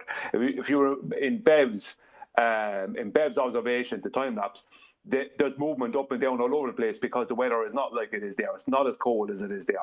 Whereas that there is cold with snow on it. So they have to take that into account. They have to take the weather into account when they're talking about angular size change, because after that they have to take in weather and all the other visual effects, everything. And on top of that, right, the reason I'm saying that is because that goes along with what Anthony was saying, with them trying to claim that there was some kind of drop after they've done their calculations. They haven't taken all these things into account, the cold weather, all these things, visual occultation, they haven't taken any of that into account. Secondly, this is the other thing, I'd like to see an elevation profile from the photographer that goes across Blackpool and then to the mountains. That's what I'd like to see. Further to that, Brian, that's why I tried to involve you in this particular addition to your list of things that are going to be required. Anthony Riley has just shown a representation, an orthographic view on a flat plane. That's what he's just done. Yeah, that's how it would be, flat. Because it was flat, and it is flat. Now, obviously... And it matches the observation as well. Yeah. Just guys, please don't rumpus this last point. So we are presenting what was tongue-in-cheek originally presented as being a flat Earth model. But how handy it is that we can now literally show you how it presents on a flat plane. Because that's what Google shows you. So that's how we will continue when we rip apart your incompetent nonsense moving forward. We'll also be saying, where's your model? Show us it in an orthographic representation with curve and drop, so that we can turn it 90 degrees into reality with a real horizon that's claimed to be Earth curve, and ask you about the perspective that isn't involved. So we're going to need your model. obviously we've got that aspect covered. It's flat in Google. But you haven't got that. So where's yours? We need the same thing as Google Earth, but with drop represented. So that when you've got an orthographic representation of the lay of the land and where things are in relation to heights of other things, very critically important when you build things on the level plane that we actually dwell atop. And that's what people use when they use Google Earth Pro. And it's flat. But we're going to need that showing that there's curvature involved that isn't factored in when they're building things on the flat plane we actually function on, as represented in Google Earth, and we will be using going forward because it's represented flat. But you won't be, just to be clear, because it doesn't show any drop. Hey, for a teaser. Oh, go ahead, Corn. Yeah, for a teaser tomorrow, the new radius of the Earth is going to be released. Oh, we got a 2021 radius. That's what's up. Is it bigger than Jupiter this time? Nah, hold on. Just wait till tomorrow. It's going to be released tomorrow. It's at least this far. Tomorrow. Oh, no, it's at Hold least on to this your far.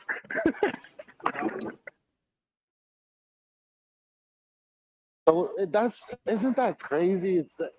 If you're a globe earther out there, well, you might not actually deal with the labels and all that. That's for us, for the church level folk. But if you're just a person who's listening in, and you've heard, well, on Google Earth, they have an elevation profile in which from point A to B is basically a level plane. How do you feel? Like, why? It's Google, right? The Earth is a ball. Why isn't it curved at 8 inches per mile squared?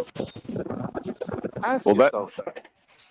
That's why they put the drawing in the top part of it that shows the CGI yellow line map bending.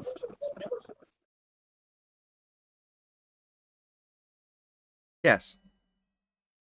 Indeed. The cartoon bends, but the measurements that are actually used by professionals on a daily basis, they're all flat. The measurements are flat. The critical bits are flat.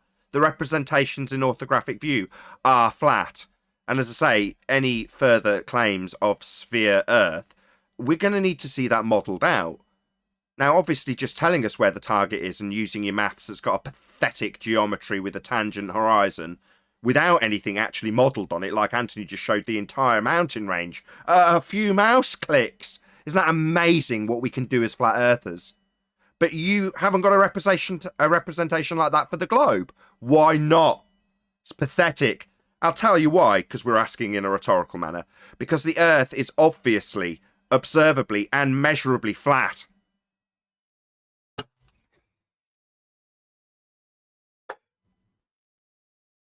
In a perfect world,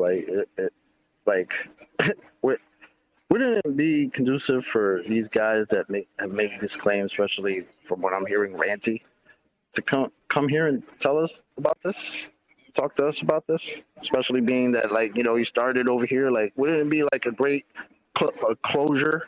Like, we finally proved globe and we've presented it to Flat Earth Debate, and we can shut it down and go our own ways. Like, what? Why is nobody here doing that? There's a reason why. I'm confused. They say we're too mean. Oh, feelings. Hey, last thing before. Hey, let me have the last thing before you close out, Nathan. Don't rumpus me, John.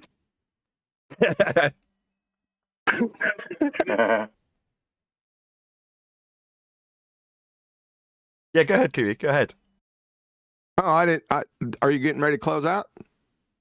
I am now, but go ahead.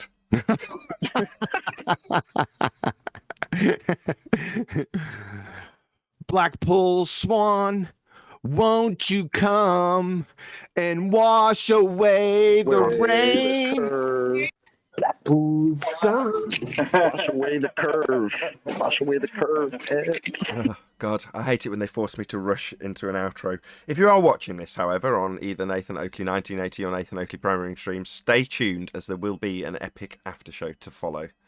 Massive thank you to both Discord and G Plus panels for making today's live show possible, and a massive thanks to all of you watching in the Nathan Oakley 1980 live stream for hopefully smashing the super chat, liking, commenting, sharing, subscribing, and becoming a Nathan Oakley 1980 channel member. Once again, stay tuned if you're watching on either premiering stream. I've been Nathan Oakley, and I'll see you all in the next video.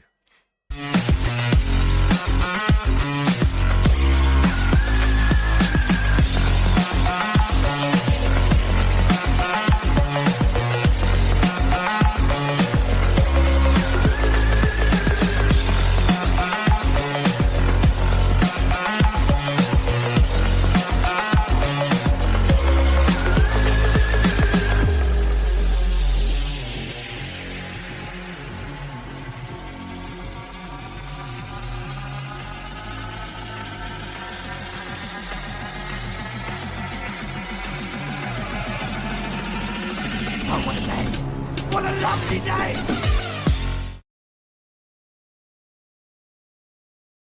The data or the observations, and then trying to work out what the shape of the globe of the Earth is. It looks to me like they assume they already know that the Earth's a ball, and that they're looking at these observations just to reaffirm that, just to reaffirm. Oh no, that's exactly. I got some. I I think they're was waiting talking for in the after Discord. show so I can pull this little thing photo that's going around. I was gonna pull it up to address it. I'll wait till Nathan gets back in. Yeah, so we can. Oh well, I guess. Y'all whispering to each other? I can't hear shit. I would have hit a yo. Come on, Discord, wake the fuck up. They were About to talking. dismantle it. They were chatting away happily. It was who was it that was talking? George? No, it was Don. Don, sorry. Yeah, I was listening along, and just because you were in the middle of your chat, I didn't open the G Plus line. Go, Don, let's hear it. All right, cool. I'm gonna upload it in the chat.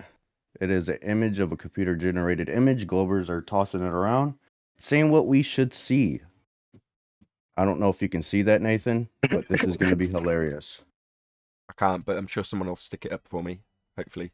We'll All see. right, cool. So, what they did, the top photo, if you look at it, right, there's an angle of where we're perceiving the buildings and the towers and the mountain. We're looking more up at it. The direction is up towards the mountain, up towards the towers. That's the middle one. Looks like it matches it almost accurately. Now, what they did at the bottom one is presuppose what it would look like on a flat Earth by increasing the altitude. Now, the observer's feet would be below the buildings. They would be looking over the buildings. That would be something like how if you were on a drone, like 200 meters, 300 meters high. So you can see the deception in this, period. Okay, we just didn't have the photo up to go along with it, unfortunately. Can somebody stick it up from G Plus? Anybody got it from Discord? It's very deceptive. It's in Skype. Nathan, the war room, whatever. In Skype. Okay. In Master B, presumably, yeah?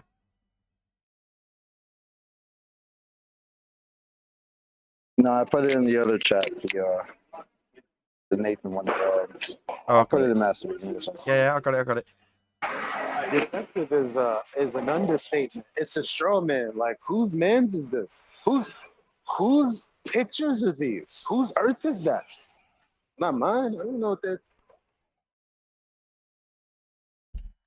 Right, but you see my argument how they increase the eye level much higher at the bottom photo. So the observer's angle will be looking down over the top of the buildings instead of up at the buildings. Yes. Obviously, this is the whole point with globe Earth mathematics. They're only accounting for it in Muppet vision geometry. So the physical obstruction will change based on your observer height. That's the whole point of the modus tollens argument, to take that assertion that they make in terms of your obscured vision by way of Earth, curve, horizon. That's what they're asserting. Well, by doing that, the height of the image doesn't change in terms of its feet and inches value when you raise in elevation. Only your tangent point will move as you raise in altitude. But that's only applicable in orthographic view. In reality, as you get higher than the tower, you start looking down on it. The angle changes completely. So it's not just the angular size, it's also what I originally described as angle of attack. You know, I think the actual perspective term is foreshortening. But nevertheless, the point is that it's not just how wide is your angle to the item, it's how much of your angle is obscured by the deck, and that's also going to be dictated by how high off the deck you are versus the target.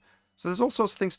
I mean, to go through the entirety of what is involved to calculate this stuff, just to describe it took Life is Short 3.5 hours with me and Ranty. Now, I've got those presentations in terms of the relationships of angular relationships, only angular relationships. Now, when that presentation was done by Life is Short for me and Ranty, he was quick to preface that what he was describing is actually, in real terms, a very, very, very small factor. Now, obviously, perspective's real, and yes, it's in some instances can make up the bulk of what you can or can't see if something in the foreground's blocking your view, occulting what's behind it. But that said, when you're looking over these long distances and describing things being blocked from bottom up, if you were to ascribe that to perspective, you'd be a fool. And he was quick to point that out. Life is Short. He's one of my Patreons. And he said, with Red Pill Philosophy's imagery, which he took over a fairly significant distance, maybe 20 miles plus, he said it was such a clear day, and the temperature in relationship to the water he was looking over and the air itself was so close that you had got basically no interference. It was crystal clear over a very long distance. And he said that's the closest he had seen ever to it being an image that you could say, this comes reasonably close to being able to just describe it with the mathematics of perspective. Even then, that's a push to say because there's other things going on. But because it's so clear and there's so limited difference between the air temperature and the water temperature, and everything's just lined up in such a perfect way that everything's crystal clear.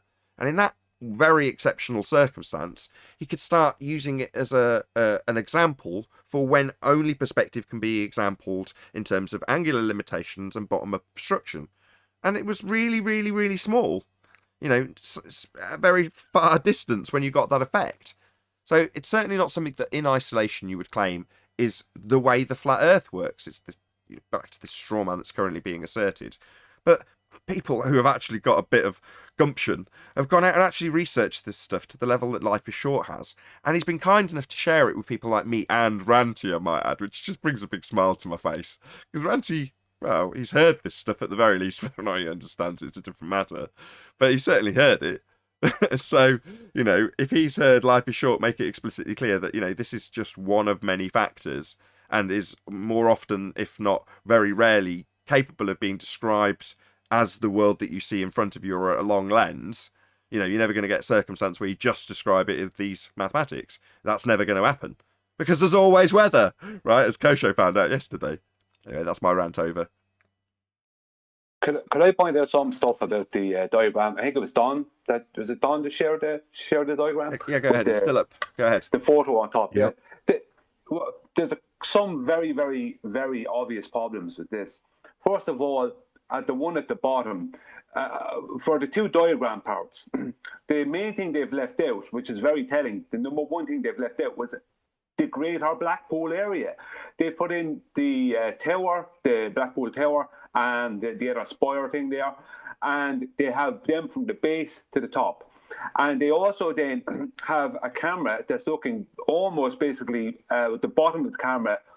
It's kind of coming in at the bottom of the tower and the bottom of the spire, just at where the water appears to meet the land there.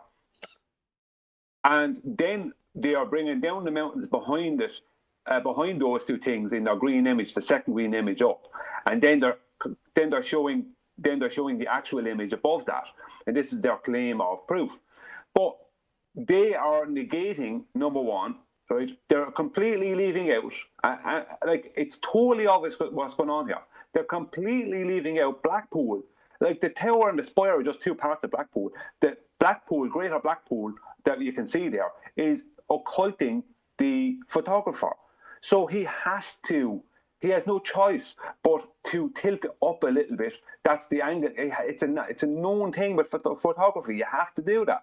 That's what it causes. So just like in the demonstration I showed in the past few days, that's what happens. It gives the impression of something in the background basically dropping down the way. It's just an impression because you can't look at the base of it. Perfect. Yes. Brian, another thing to add to your list. Not only do they need to model it in some sort of coherent way with drop that will obviously violate what Google Earth says, but nevertheless, not like our modeling it flat. They need to model it. But further to that, if they're going to start talking about angles, what was the angle of the camera? They've obviously given us that, haven't they? Because they've got all the data. Go on it. Egypt, did you want to add something? Yeah, sorry. I was just going to reaffirm that. Do they have the angle? Well, they haven't even got the height. We know they haven't got the angle. But it's good to start poking and getting these things on a list of things that they're going to be getting for us and running around and researching and getting because they're trying to burn a straw man. We don't claim. And even at the end now, I think everyone's well aware that no one's claiming it's a straw man. But nevertheless, we're still going to set them to task and get the angle of the camera. Obviously, we're going to need that. You're talking about angles, right? You, not us, with your straw man way debunking perspective only. Nevertheless, we need to know the angle of the camera and the observer height and the weather conditions. And we're going to need to see it modelled like Anthony Riley has just done. You've got a few things to be getting on with now, let's face it, haven't you, lads? How the tables have turned. I think it was actually Mickey from Discord who first detailed that effect back in 2017 with the J. Tolan Media observation of Mount San Jacinto from Malibu. He ended that argument. Suddenly they stopped talking about that argument because he brought out a video detailing what this was, this visual occultation. He called it photographic occultation, if I remember correctly. And he detailed the whole thing. I'm pretty sure it was him. He detailed the whole thing and showed how the camera naturally has to slightly tilt up the way because otherwise you're just going to look at what you're going to see is mostly the land that's occulting or whatever the object is occulting you. So you naturally tilt your camera up the way to get a bigger shot. And the adverse happened in the Mark Brett photograph from the Pyrenees to the Alps, where he had to tilt his camera down the way, because otherwise, when he was looking in a straight horizontal view, he would only been seeing the tip of the mountains at the bottom of his shot. So he had to tilt the camera down the way to get the whole of the ocean between the Pyrenees and the Alps, and get the Alps then with it. So it depends on where the camera is, whether you'll have to tilt it up, tilt it down, or keep it horizontal. Indeed. Is somebody getting this down as a list? Because this needs... I need to be less lazy. Have a pen. I thought Brian was doing the list. Just let me get the list down. My version of a list is getting it documented into this microphone here. So we've got... I haven't gathered the data. We need the people who've given us the 4 different elevation profiles at different heights, my bad, that they're giving us for this observation. That's completely poor, but I won't harp on about it. But 4, we need to know who they were and what the heights that were given, so that we've got an accurate documentation of just how bad they're fucking this up. So that's the first thing. Second thing is Anthony's at a pinch just showed a model with it working on a flat plane in an elevation profile with no drop. Flat. Yeah, like the world is, as shown in that model that Anthony presented. Anyway, we're going to need that. That needs to be shown. We need to see it with drop at 8 inches per mile squared with an accurate elevation profile matching that. That's going to piss in the face of Google that shows it flat. So that's the next thing. Further to that, the weather conditions on the day. Yeah? Now, obviously, you guys can't be so stupid as to assume that we would ignore weather if we become flat earthers when you burn this straw man. That's ludicrous. Given that Ranty's been a part of that, it's nice that everything we can say you damn well know, we can say you damn well know because you've got Ranty next to you. And he's supposed to be on your side. And if he hasn't told you, or like Ruhif when he was sat here debating this stuff like Tangent Point Horizons, you're going to be put to task because you know what you know. And it's documented for all to see if you lie about it. So, this list's getting longer and longer. Weather's going to be definitely factored in. And no, we're not saying what is weather got to do with perspective. No flat earther in their right mind would claim that only perspective causes this.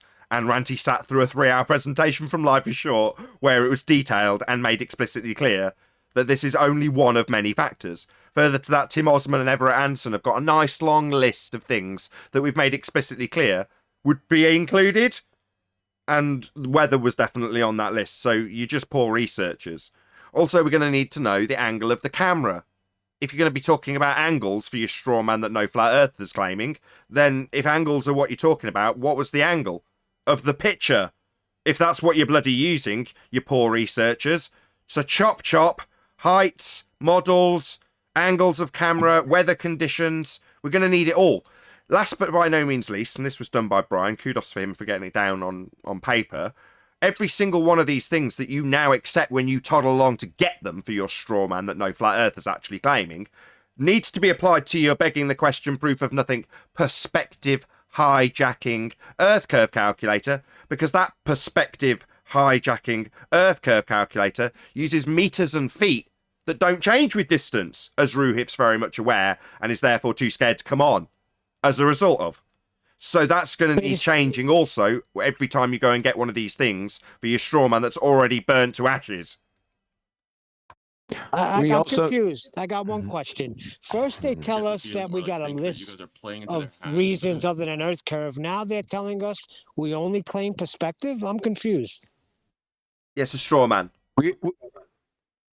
We also have another one. We need the observed actual angle measurement from the observer, wherever he was. We kind of know where he was, to Blackpool, and the actual observed angle measurement to the mountain behind. I can't wait for that. Sorry, can you just clarify what when you say actual as opposed to extrapolated? Can you explain precisely what you mean by that? Thank you. Yeah, the observed actual angle. We need either a theodolite or a sextant, where that gentleman was, whoever he was. We need the actual angle measurement, not the one they conjured from the distance and the heights. Oh, no. We need the actual observed angle. Yeah, chop, lads. Here's my question, guys. Go on, why are you guys even giving this the time of day? Why? Because it's a black swan. It destroys the globe. It's a Blackpool swan. But I mean, no, I don't mean like that. So I feel like you guys are giving it too much attention, and they're trying to use it as a flat Earth or a globe Earth proof, right? But no, there's no evidence. You do mean it like that, and let me tell you why. Because everywhere you hang out, they're pissing on their own backs when they're talking about it. And in that respect, it's like, yeah, why even talk about it if you're just gonna fucking jump through hoops with globe earthers about absolutely nothing?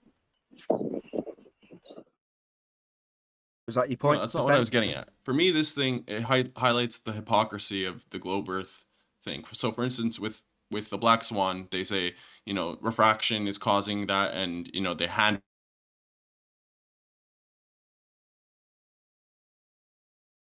stooping on the mountains in the background. You could have sinking in the foreground. It could be easily explained with refraction, right? But they're trying to use it as like this solid proof of a globe Earth, and it's just hypocritical for me. And I feel like the more attention we give it, any PR is like good PR, right? I feel like we're giving too much attention, and they're trying to just use it to kind of like I get you. I do That's understand. exactly what I get mean. rid of to minimize like the black swan, for instance. I get it. You're in agreement. Thank you, Eli. Yes, it seems you're in agreement. However, we aren't a media platform in that respect. Yes, we are. This is media, but we're not. We're not news. We're debate. So this is very much on topic for us. That's why I'm so excited about it. And why you say, well, you're giving it bad publicity. We're not in agreement. Hold on, Eli. Just 1 second. It's a debate point. So it's not like when this originally unfolded, I was told Ranty had defected. I couldn't care less. Has no benefit, serves no purpose. And if we started talking about it, it would be that there's no such thing as bad publicity for Ranty, and it wouldn't be worthy of talk. And when it was going by, Anthony even was here when this happened. He was literally sat next to me, and we were watching it go by in the chat feed. And both were in agreement going, this is just not worth talking about. Now, the moment they give you a black swan, or even if it wasn't a black swan, if they claimed it as a flat earth debunking and it wasn't a black swan, there wasn't the extra bit on the left, then it would still be absolutely worthy of discussion, pulling apart what they're claiming.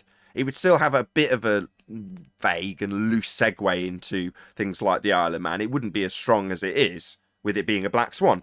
But it is, so we're going to use that, man. And it's happy days for me, because it's a debating platform, not a news platform. Hope that's... go ahead, hold on, everyone else. Just, Eli, go ahead. You said it. Yeah. Well, you're not in agreement. Yeah, because when you say why are flat earthers talking about it, well, one, Nathan answered you. We're talking about it in the context of it being a black swan. Where you are talking about it, they're trying to explain why, like you said, it could be this, it could be that. So for me, that's sounding like what I've heard all day yesterday. Flat earthers trying to explain why it doesn't look how it would look on the flat earth, because that's exactly the straw man they're setting up. Yeah, I would agree with you there. That's a big ass waste of time, my man. Yeah, that's not my intention. My intention is just to kind of emphasize that it's not definitive evidence. You know, it's inconclusive. There's multiple explanations, and you guys were talking about having a whole list of, you know, causes or things that are going on. So for me, it's not definitive evidence to even, you know, I wouldn't say that it's a black swan because, again, refraction, you know, they'll just hand wave it just like they That's do why the I'm first jumping on one. him right now. Why not? What? Why wouldn't you? Hold on. Why wouldn't you say it's a black It is a swan? black swan. Why wouldn't you say it is? Because Yeah, exactly. Hold on, let me answer. I mean, it's like, I would, if you're kind of equating it to the first black swan, yeah, I would say it's the same, because it's the same kind of like effect basically that you're having. The same argument you're gonna hear from the globe earthers, which is that, you know, refraction is causing it. It's not No, something we're not. we haven't, like, you know. But Wouldn't that be our? It doesn't. It's our inconclusive. Guys, stop. Listen, right. What Percentage is doing is he's putting through the devil's advocate responses to you, and I want him to be heard. He's not fighting this fight. He's just playing devil's advocate. Let him do it, then respond. I'm as guilty as anybody, but I'm in a good mood today, so I'm nice and calm. Go ahead, just make your point again, please. Percent. Yeah, I was just saying, like, you know, you're going to hear the same response that globe earthers had to the black swan. So if you're, you know, if you're fine with that, then yeah, it would be just like that black swan. But as for being a true black swan, we still haven't, you know, quantified refraction. I don't think it's possible to do it in such a way that, you know, it would appease, it would solve it like as definitive evidence. So Okay. like, Okay, I don't know. you're Man. going to get It's pounced basically on. a repeat of the first. Okay, thank you, Percent. You just reiterated what you said, which is great. You're going to get pounced on because it sounds like you don't understand the premise of the black swan and how it works by what you've just said. I do. Yep. But you can't discount the claims that they make. You know, Okay. it's their burden Yeah, we to can. prove, but they haven't done Yeah, it. we can discount them if they're numpty dipshits. Let me What just the hell explain you this. think? The tail's wagging the dog here. Can we jump on him? Refraction. What do you know about refraction? Exactly. Okay, we're back on track. What refraction would they All right. use? So they claim that the looming can loom up the horizon, right? Loom? They Really? haven't Wrong. substantiated the burden of proof. No, that's wrong. Hold on, QE. We're trying to keep it concise. No, that's wrong, and I'll explain exactly why. Looming, regardless of whether or not it's incorrectly defined, which is something that I'm sure QE will want to cover in a second, or if you want to cover it now, QE, I'll cut you off. Go ahead if you want to. No, I'm good. Go for it. Perfect. So, regardless of whether or not it's misdefined, is that the right word? Incorrectly defined. Looming is an effect that you could describe as being a visual effect in a picture. Yeah, an effect that you can see in nature. Now, that is not their globe refraction. So when they say the horizon's refracted or loomed in this example, it's part of a bait and switch. Please bear with me. They will seem extremely educated or speak educatedly on the subject of, in quotes, refraction. Things that you will see actually occurring in potentially your day-to-day life, depending on who you are. At some point, they will then switch that briefcase full of actual, real, in-the-air effects to a radius value based refraction called terrestrial refraction that operates in the atmosphere, sphere-shaped air. So you've gone from what you see in reality to what happens in sphere-shaped air. And what happens in sphere-shaped air that they call refraction is actually terrestrial refraction in an atmosphere, sphere-shaped air. Therefore, once they've performed the bait and switch, told you, well, things can loom. This is the trick. Do things loom? Let's assume that it's correctly defined and you say yes. Yes, things do loom. Well, the horizon's looming. Is it? Yes. Here's my maths to show you how. And it will involve R. And they'll use terrestrial refraction through an atmosphere, bending light through the sphere-shaped air, when they've told you it's looming, which is something completely different. So it's a bait and switch. Now, I'll make my conclusion. Does it even need to get that I'm nearly there. Make my conclusion. They're refracting it with an R value after calling it looming. Bait and switch. But the R that they've bait and switched you with is debunked the moment they move the horizon. Because the R is derived from the horizon. The geometry itself relies upon having a tangent to it. A straight line to that tangent point, horizon, they call Earth curve. And in the Isle of Man discussion, that's what they were arguing for. This is Earth curve, the horizon, a tangent point. So the moment they bend it, they've got two problems. One, they can't get R because they're moving where they get R from. And two, they're moving it with the R that they then can't get if they've moved the horizon. So they've got a double your trouble paradox. I'm done. Okay. So steel manning the argument they would give. Is the bait and switch even necessary? They would claim, yes, these like objects loom, right? And you would say, yeah. And then they would say, well, the water is an object, right? This culmination of water that makes up the horizon is an object, and it's looming. They don't even need to talk about, the radius or whatever. That's what they would claim, that the water is an object. Yeah, they do. That's why the horizon You're wrong. is Stop. Yes, they are going to need to assert that they need an R value in terrestrial refraction. Because when they move the horizon, if you check out Andrew Thomas Young's description of how they move the horizon, they first draw a line of sight to what he calls the line OG. And OG is the observer position to the geometric tangent point horizon. Now that OG straight line that he's drawing with a line of sight in his vernacular is something that, according to them, when you move the horizon, you cannot see. And it's part of the geometry to do all of the sphere calculations. Now, if you can't see it, you can't get R from it, and you can't move it with terrestrial refraction. You're saying, well, if refraction's real, they don't need R. Well, their refraction is based on R. And the point is, when they talk about refractive effects, they're not talking about their geometry of a sphere anymore. So they've got to switch it out at some point for their R-based refraction, and they haven't got R if they haven't got a geometric horizon. Yep. I understand what you're saying. I understand that their R is based off of 7/6R, the K value or what have you, all that jazz. But it doesn't necessarily 100% debunk the claim that refraction could cause this, like that the bending of light could cause. Okay. Are you on medication? We'll try once more. Okay, hold on, Chocolate. Refraction. Hold on. The refraction, the terrestrial refraction that he just told you requires the R. Is that what you're saying? I'll try a different way, guys. He's not listening. He is listening. He's just, let me try and take him through it a different way. Is refraction real? Percent. Yes. Is refraction that's real light bending through an atmosphere at 7/6R? Is it the same thing? No, that hasn't been shown. Right. So refraction's real, and their refraction isn't refraction. It's that simple. Yeah, okay, but what if they're not using you that might be struggling. Eli. Go ahead, percent. So let's say refraction's real, right? And let's say they're not claiming it's 7/6R. They're just claiming that light can bend in such a way that explains the black swan. Yeah, that's 7/6R. Without omnisciency. Stop.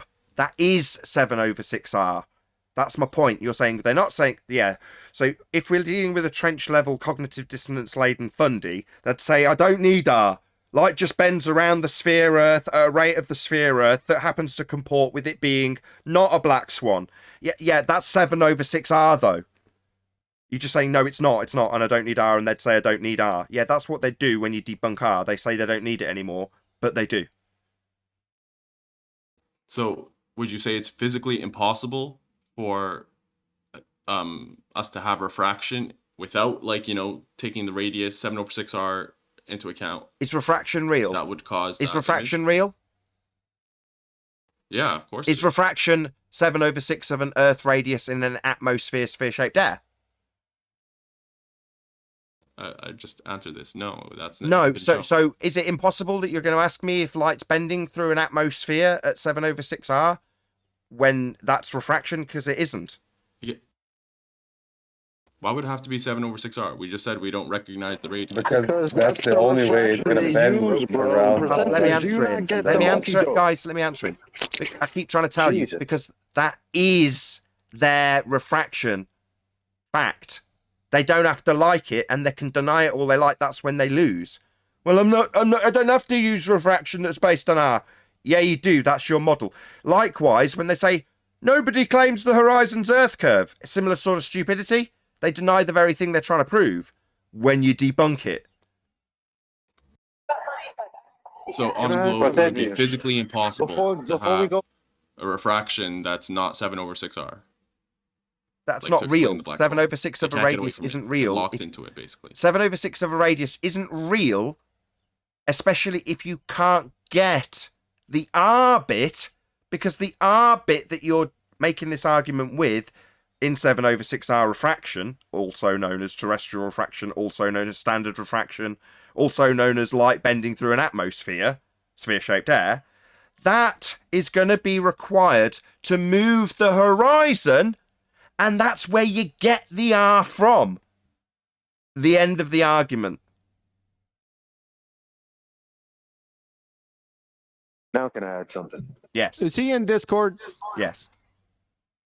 Percentage, look in live stream here in the next couple minutes. Go ahead, Elijah.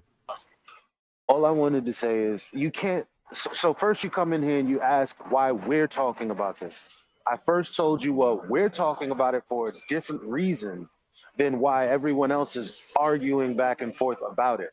And we're talking about it in this disjointed way because what you've heard talked about is an image that's been manipulated. So it's not even the full image that we're talking about.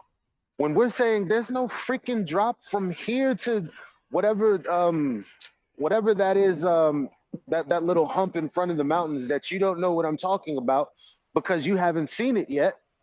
This is what we're talking about. So how are you going to apply you refraction to that? Reappropriating whatever. What? I was going to say you're basically reappropriating the argument, using the correct image and adding it to like your arsenal. What do you mean correct image? There is no correct image.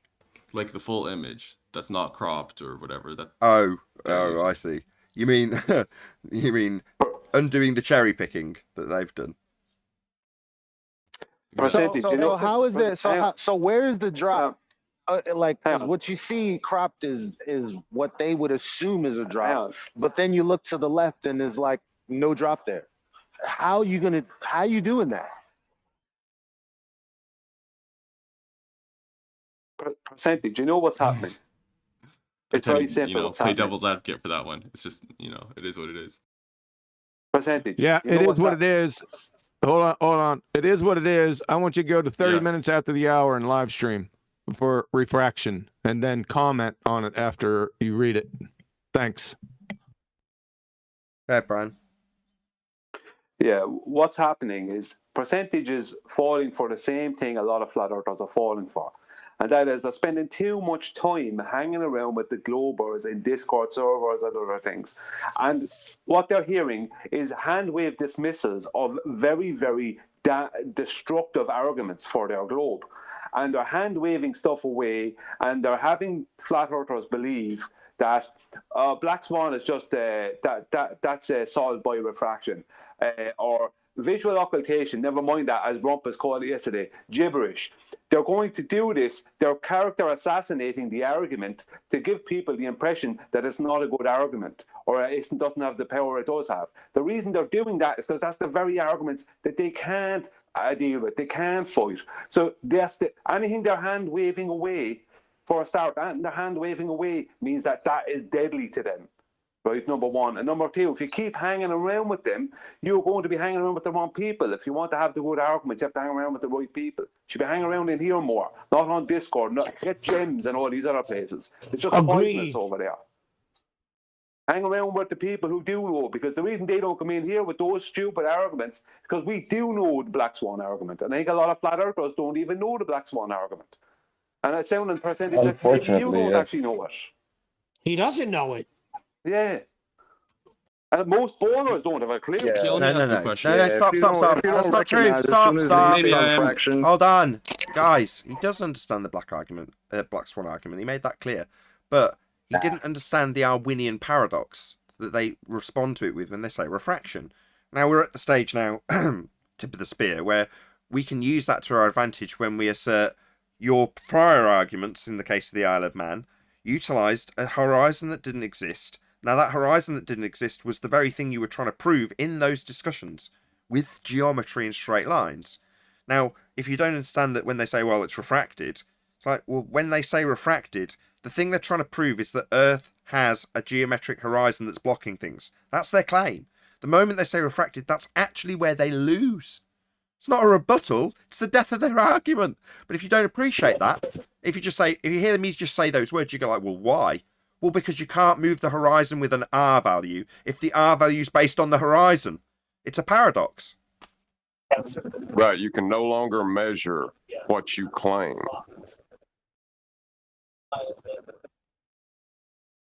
Yeah, I guess my question is, why are they locked in to the R value? Like, if you have a sugar tank or whatever, you can cause some extreme refraction. And is that 7/6R? So, try once more. Why is that it impossible? Try once more percent. Is that what you saw in a sugar tank? 7/6 of a radius in an orthographic view?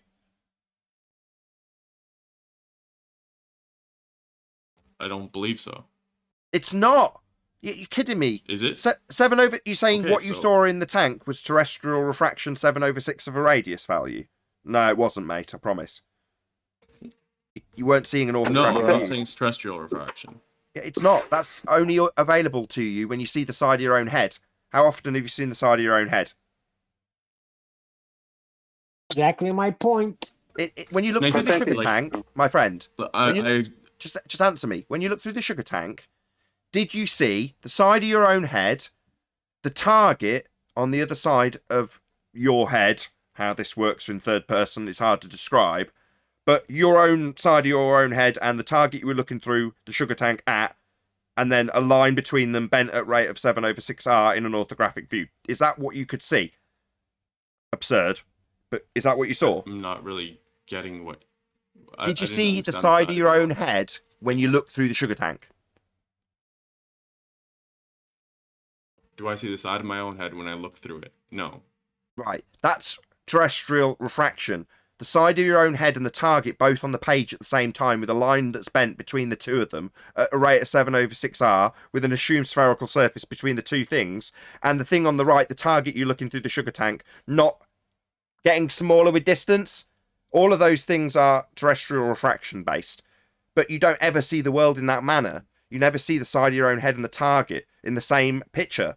But that's terrestrial refraction, not real, only mathematical, not in existence in reality, like the effects in a sugar tank, or looming, or any other of the effects that they'll talk about all day long to sound educated about refraction, and then bait and switch you with a mathematics that isn't real. You never see the side of your own head. It's just a reification. Percentage. The reason that I 7/6 understand. So are we saying it's physically exists. impossible to have that sort of refraction then? Can you see the side of your own head? Yeah. Oh my God. Can you see the side of your own head ever? No, but Well, then I you've answered do that feel like by. it's a little bit of. But then you can't I see feel the like side it's of a your little own bit head. of a stretch to claim this omnisciency that it can't ever happen. You know. Sorry, show me the representation of terrestrial refraction, and it's orthographic with the target on the left, you, the observer on the left, the target on the right, a line between them that's bent at 7/6 of a radius value. Now, the target won't change size because it'll have a meters value ascribed to it, and that is the world in orthographic view where terrestrial refraction resides. That is terrestrial refraction, the orthographic mathematical representation of a sphere Earth that only exists in maths with light bending around it to reach you on the left-hand side of the page when you look at the side of your own head. That's about the 10th time I've said it. That cannot be something you will see in reality, Listen, ever. I'm with you. No, Nathan, that's not. I'm with you. So that's not what you see. Refraction relies on R, and there's no evidence of it. That being said, I feel like it's a bit of an argument from ignorance to say it's absolutely impossible to have extreme refraction in the real world like we do see in the sugar tank. And is extreme refraction in the sugar tank 7/6 of a radius value? How many times have we got to do this? No, get away from the. So it's not going to be their sphere refraction that they're going to bait and switch you with. So telling me how much extreme refraction in reality occurs will never make you see the side of your own head and light bending at 7/6 R, which is what their sphere refraction is. Keep telling you. What the hell is extreme refraction? Not 7/6 R. What the hell is that? It's gargantuan. How do you judge what's extreme refraction in refraction? Well, the bottom line is... I said extreme refraction in reference to the refraction you see in like a sugar tank, for instance. Oh, can we get two extreme refraction. Can we have a citation for that? So let me get this straight. Hold on, Elijah. Let me get this straight. You're saying that the black swan is questionable because of monochromatic light being shot through a fish tank filled with sugar water. Yep. No. You think that's going to move the that- horizon 10 times further than it should be? Really? I wouldn't say questionable. I would say it's not 100% proof, right? Oh, it's 100%. I would say You that just there's don't know what lumen is. 0.01% chance that it could be this No, super there ain't unlikely. 0.0. You just made that up. Let's just hear him. He's just let them chant Yeah, again. it's just that there's you a know, the slim chance idea you'll see is the that side of it's your own not head. 100% Yeah, it is. because there could be a super small chance that there is extreme refraction that we've never found or quantified or discovered because we're not omniscient. We can't claim that it doesn't Nobody exist. is. And never will Hello. exist. Who's claimed there isn't refraction, that refraction isn't real? Where did somebody claim that? Well, you guys are claiming. Well, you claimed, Nathan, that this extreme refraction that would be required to explain it on a globe without including Stop. radius That's value. not what I said. On a globe would be terrestrial refraction 7/6R or some derivative of 7/6R. They'll change the value to make it more extreme terrestrial refraction. But that's not the effect that you're about to bait and switch me with. Do you think bait and switching me with it, or either you're in cognitive dissonance or you're literally trying to do the exact thing I'm trying to detail to you? So no, it doesn't matter. I'm not denying refraction. I got you to qualify about 4 times. Refraction is real. It's just not like bending in a side profile where you see the side of your own head. And there is 0% chance that that is going to be like bending around a sphere, because that's the only instance of that. And it's called terrestrial refraction. It's not extreme fucking looming. That's about the 10th time I've said it. How many more times are you going to try this bait and switch? Are you a fundy, really? Are you actually I'm a not globie? trying anything, to be honest. We could just leave it at that. But you keep trying to substitute now extreme refraction, and there being a slim chance that could be light bending around a sphere. No, because that's refraction called terrestrial refraction as soon as you bend it around a sphere. And bending it around a sphere is using R. And we've explained that we've debunked R if you haven't got a geometric horizon. To bend the horizon, which is where this argument starts, into a non-geometric position. So no, there is 0% chance that you'll ever see the side of your own head, or that the bait and switch will ever work on me. that someone will come here, start talking So all is it about possible extreme to refraction in quantify- fish tanks, talking through me when there's conclusions being made. When I say, no, the fish tank is nothing to do with sphere refraction, because that's got an R in it, and we've debunked it. The R's based on the horizon. End of argument. Percentage. final Would question. Haven't you Is it just possible- debunked that it's been proven? Percentage. Sorry, 1 second, man. Percentage. I just have one final question. Guys. Go ahead. 1 second. No, this'll end the whole thing. This'll end the whole thing. Is the horizon a visual location that changes with weather and elevation only? Whether and Would elevation you agree the horizon does not fit a geometric location, that it will change with the weather? You can stand in the same location and see the horizon change from its location further and closer to you within an hour. Would you agree with that? Of course. Yeah, so it's not geometric. So there is no 7 or 6 over 6 hour. They don't have an argument. The globe is over. The horizon is not a geometric location. I'd suggest that maybe they have an argument that it's just that they don't have proof. Yeah, I couldn't disagree with that. I would agree with that. I would say the argument. They have an. They don't have an argument. How do they have an argument when we've been told for a year that the location where boats have been disappearing behind, we've never seen? Can someone tell me how the fuck we have an argument? We don't. It's the demolishment of the globe. It's the end of the globe. It's the last nail in the coffin for the globe. And refraction puts another nail in. It's not a defense. It's not an argument. It's another nail. Unless you don't appreciate that you need R to claim refraction. Or if you're under the misapprehension that when they say refraction, they mean looming or extreme refraction or an equivalent of stuff bending light through a fish tank. When their refraction isn't that. It's based on R. Needing a geometric You horizon. remind me of my final question, Nathan. Is it possible for globers to quantify refraction without using R on a globe? No, well, you've contradicted yourself in your question. Without using R on R-based sphere, yeah? Yeah, for refraction. Is it possible do for you that to not quantify understand the contradiction in your own question? Without using R. He just doesn't get the contradiction in his own question. You've asked me... I do. Go on then. Yeah, you're saying because I mentioned the globe and R is based, the globe is based on R. But I'm saying, is it possible to quantify refraction for globe earthers on a globe, with their model, but not using their model per se?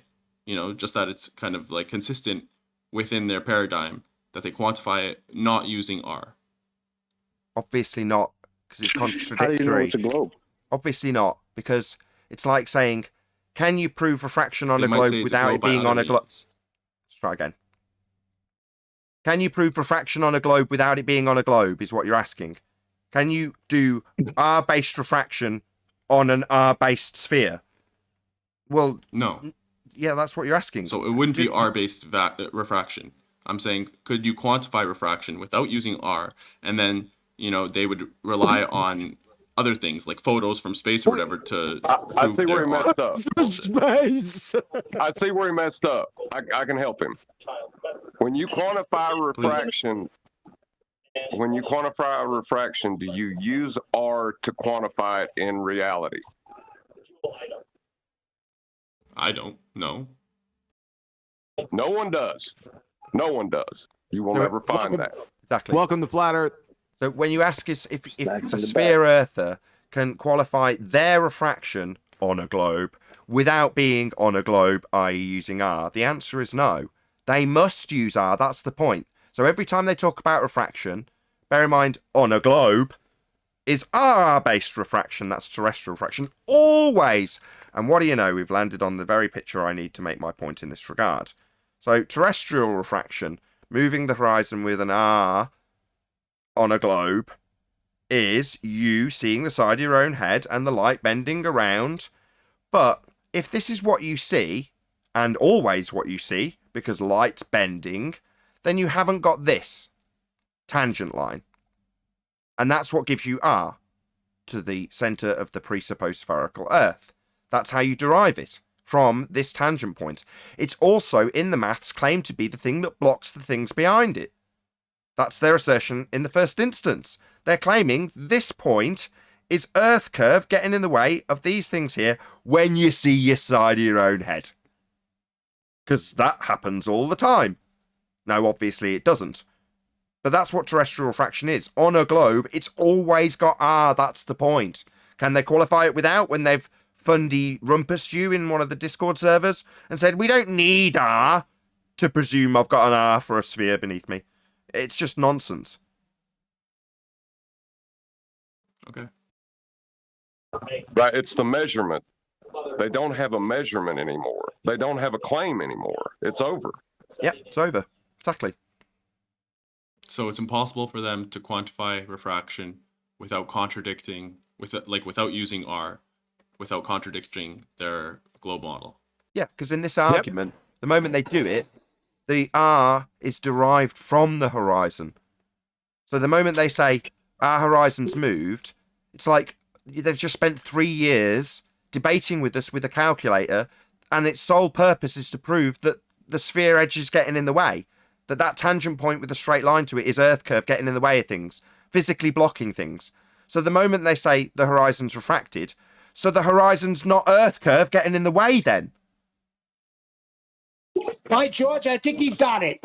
Right. It was the sole claim that bound them to reality, was that you could measure the horizon geometrically.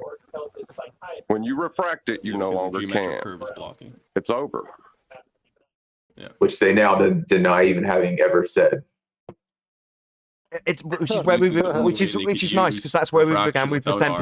Exactly. That's where we began with percent. Go ahead, man. So you started off by saying, well, when they come back to me and say it's just refracted, yet will they deny their own claim in the first instance when they lose? So to say it's refracted is to say the horizon's not Earth curve, and their response at the moment is no one claims it is. Yeah, you claim it is. It's the basis of your religion. The moment you say the horizon's not Earth curve, go and check out a site that advises people on how to debate us. Their argument starts with the horizon being Earth curve. It's the premise they base their argument on. The moment it moves, horizon does not equal. Oh, why don't you, if you're gonna butt in, talk about what the show was about, which is this debacle, this photo that we're talking about. Why don't you weigh in on that? Horizon is not Earth curvature. It's called. Excellent. Welcome to Flat Earth. Samurai has just said the horizon is not Earth curvature. Welcome to Flat Earth. Welcome to Flat Earth. Caused by the curvature. You forgot the second part.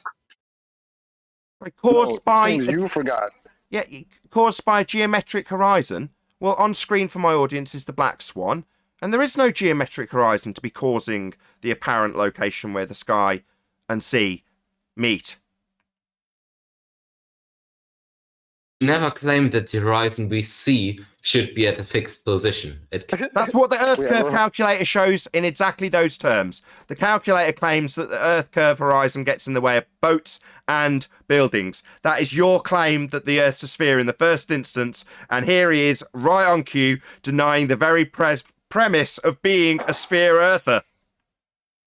Yo, I got this 15-minute video where it's destroying the flat Earth, part 1, the horizon, where they talk about how the geometric horizon, which is the apparent position where the sky meets the ground, that's where the obstruction is happening. Yeah, he's just denied that, and I've told him that that's the very premise that the Earth curve calculators are based on. I had Rumpus absolutely over the ropes yesterday on this, Samurai, because he debated for a significant period, claiming that the horizon was Earth curve getting in the way of the Isle of Man. You absolutely claim it with your calculations. What kind of a thicko are you, Sam? Didn't you realise that you and your religion had an Earth curve edge for a horizon? Why would you deny the very premise that it is to be a globe Earther? Why would you do that, Sam? I'm claiming what every single glober in here claims. The Earth curvature is not the horizon. It is the horizon is caused by the Earth curvature. So when let me answer. I'll ask you the question I asked Rumpus yesterday. We've got a significant amount of debate dedicated to tape, where it's specifically claimed, as I've already told you, based on Earth curve calculators, that the horizon is getting in the way of the Isle of Man, geometrically obscuring it. Now, you're telling me that you now take credit for every single one of those debates being wrong because you're not claiming that it's getting in the way of the Isle of Man, correct? Of course, it's disappearing because of the horizon. But that point... Well, that would make it a geometric claim then, you stupid idiot. So we're here now immediately into doublespeak. So it is because the horizon's geometrically obscuring it, as was claimed in the Isle of Man. You've just told us no, the horizon isn't the geometric Earth curve obstruction it used to be when it was claimed in the Isle of Man, but now it is again. No, it's not, my friend. You've told us how it isn't. It's caused by the geometric horizon that used to block the Isle of Man. Well, if that geometric horizon that used to block the Isle of Man is now not a physical horizon, it's in a refracted position, that invalidates every single debate we had using those calculators. If you're saying that the horizon's not a geometric obstruction, because that's what it was claimed to be. Didn't you realise? That's what the calculators claim. You're decrying every calculator that claims Earth's a sphere. You idiot.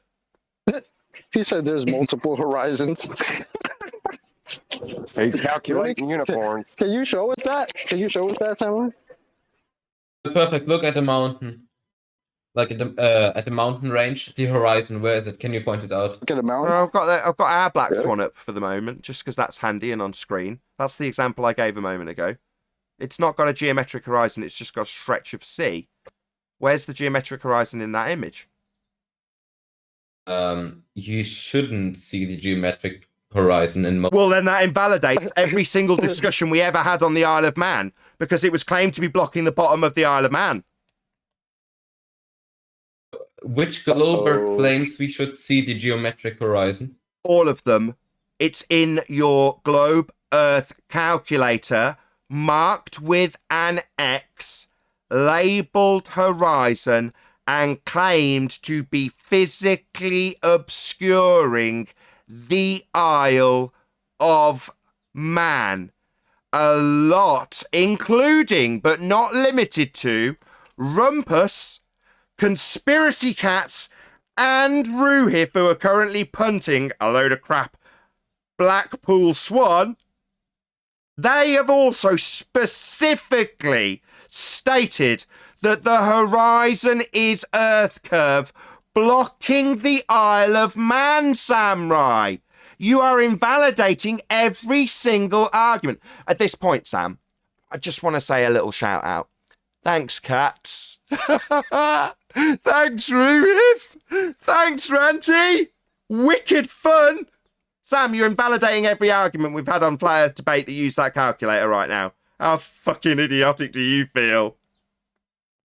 So I didn't see the citation where it said that we should Sam, see the geometric horizon. Citation, Flat Earth Debate 60 through 150. Every single show that has ever showed the Earth curve calculator ever is my citation, Sam. You have invalidated approximately 100 shows with people like Cats and Ruhif who have claimed precisely that. You've invalidated every single one of their claims. Keep going.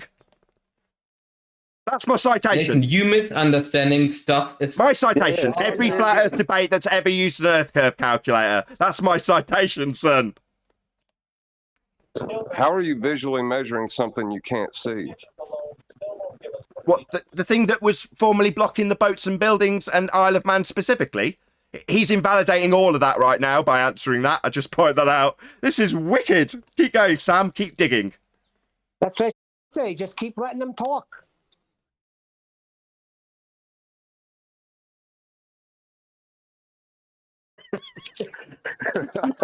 Try it again. You seem to have gone very silent, Sam. This is calculating unicorn. You just misunderstand. Do I? Oh, you misunderstand. You asked me where it was cited that people had claimed that the physical geometric sphere edge horizon, formerly known as Earth curve, was getting in the way of things, and I've cited my own show from about number 60 to about number 150, and I have named specifically people who have claimed Earth curve was getting in the way of the Isle of Man. You've asked for a citation. You're saying nobody claims the horizon's Earth curve. Yeah, every calculator that claims Earth's a sphere, mate. I've told you that. And now you seem to have gone very quiet and just told me that I don't understand. It's absolutely brilliant. Cats, I could kiss you. You told me something about cars. That wasn't the question I asked you for. Didn't I read a citation to you My the other day question was about this? Yeah, you did. Yeah, you did read him a citation. Nobody ever claimed the visible horizon was Earth curve. Come on, guys. Sam, you stupid shithead. You had the citation read out from National Geographic last time you were here. I trimmed it out for you, bud. Where National Geographic, a very credible citation, made it absolutely explicitly clear that the geometrical horizon is the demarcation between land and sea if you're a sphere-believing muppet who comes to a flat earth to debate and invalidates every one of his fundies' claims. Off the back of Cats' great work, I might add. Thanks again, Cats. Hashtag thanks, Cats. Hilarious. Keep going, Sam. Tell us how no one claims this obstruction at the horizon at Isle of Man. Invalidate every one of those debates again for me. I'm loving it, mate. You don't realise how stupid you are. It's great. This is what you've caused, Cats. Everyone who comes here off the back of what you've done is going to bury the globe. And we're going to credit you for it, mate. I couldn't be more pleased. Oh, Sam. May I say something? May Go I ahead. say something to Sam? Sam, if the bottoms of boats and buildings are not blocked by a physical geometric horizon, that's Earth curve. Then it's only optical. So no Earth curve. And you just said out of your mouth. you just didn't listen to me. Yeah, it's just going to ad hom you. You just said, no, I wrote it down. You said Earth curvature causes the horizon. That's what you said. Yep, I heard it. Yep. I heard that. And now you're saying it's not there to block anything. Uh-oh. Sad. Yesterday, it became irrelevant. The horizon yesterday was irrelevant. Can I take a wild guess as to who said that? A glober that just had his horizon that was formerly known as Earth curve taken away from him from someone who understood the Black Swan argument. Well, how are you gonna use an optical device like a theodolite to take a measurement of something you cannot see? You can't. It's on screen now for my audience. The original and best. Black Swan. There is no geometric horizon. What's the geometric horizon? It's Earth curve. And they're currently telling us that nobody claims the horizon's Earth curve and demanding we give citations. And what do you know? We've got them.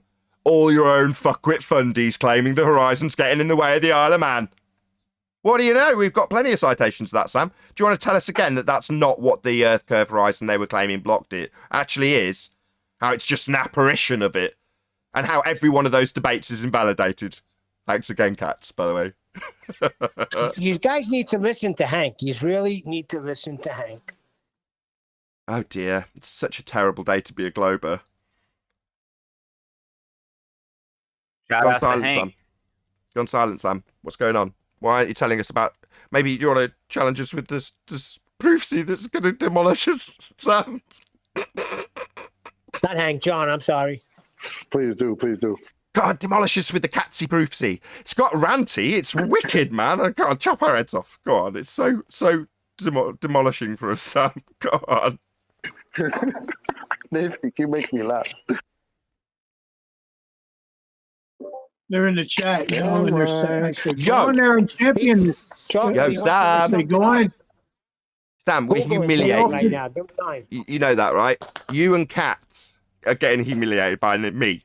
Nathan Oakley's humiliating you right now, laughing at you. How's it feel? First, how's it feel? You've got a bunch of flat earthers laughing at you. And all we're getting is That's not so bad. The normal day for Sam. Tell us Here's we don't the light. understand. Tell us we don't understand, Sam. We didn't understand when you told us that every single argument that had come in way of calculations for a globe earth are invalid. Tell us again, Sam. Tell us we don't understand. We've written it down, by the way. point, it's been dedicated to a recording, by the way. It'll get played at nausea, by the way. You telling us that the horizon's not Earth curve, yeah, we'll play that back, yeah, for sure. But then I asked you a question and you answered it to a completely different question, which you asked to yourself. Oh, yeah, that's the problem here, yeah. Maybe we were looking at the wrong photo. Maybe we're on the wrong show. Like what? Sam, Hold on. You're Guys, begging for I think he's got a point. I should really let him have this one. There could be people on those oil rigs.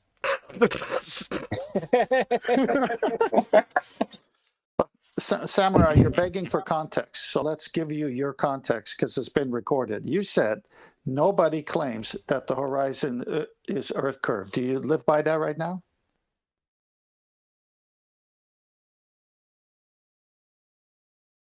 You can stand by that, Sam? You said nobody claims that I'm the done horizon with the is topic, honestly. He's done. He doesn't know what the hell to do.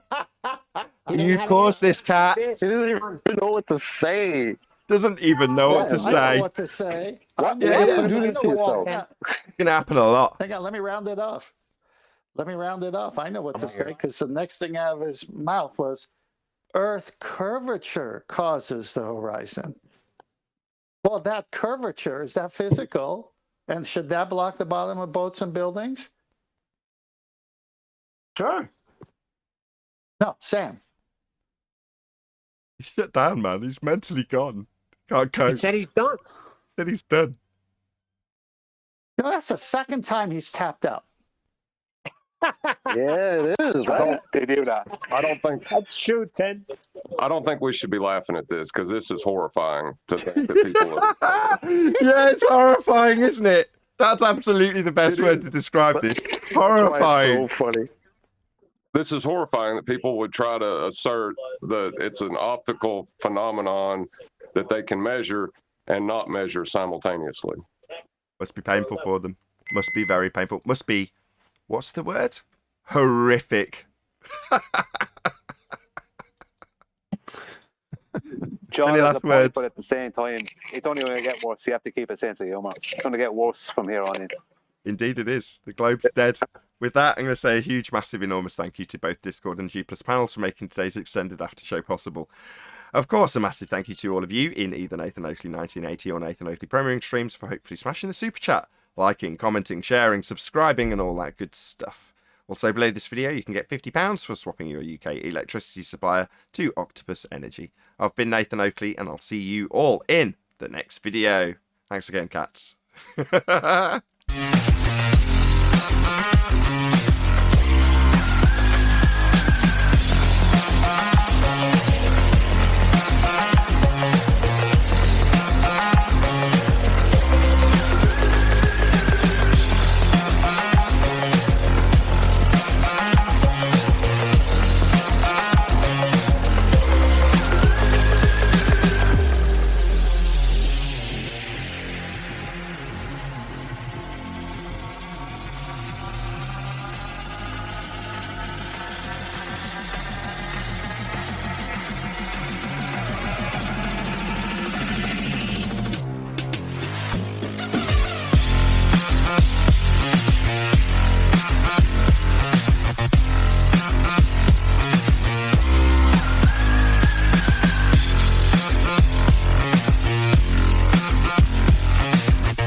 What a lovely day!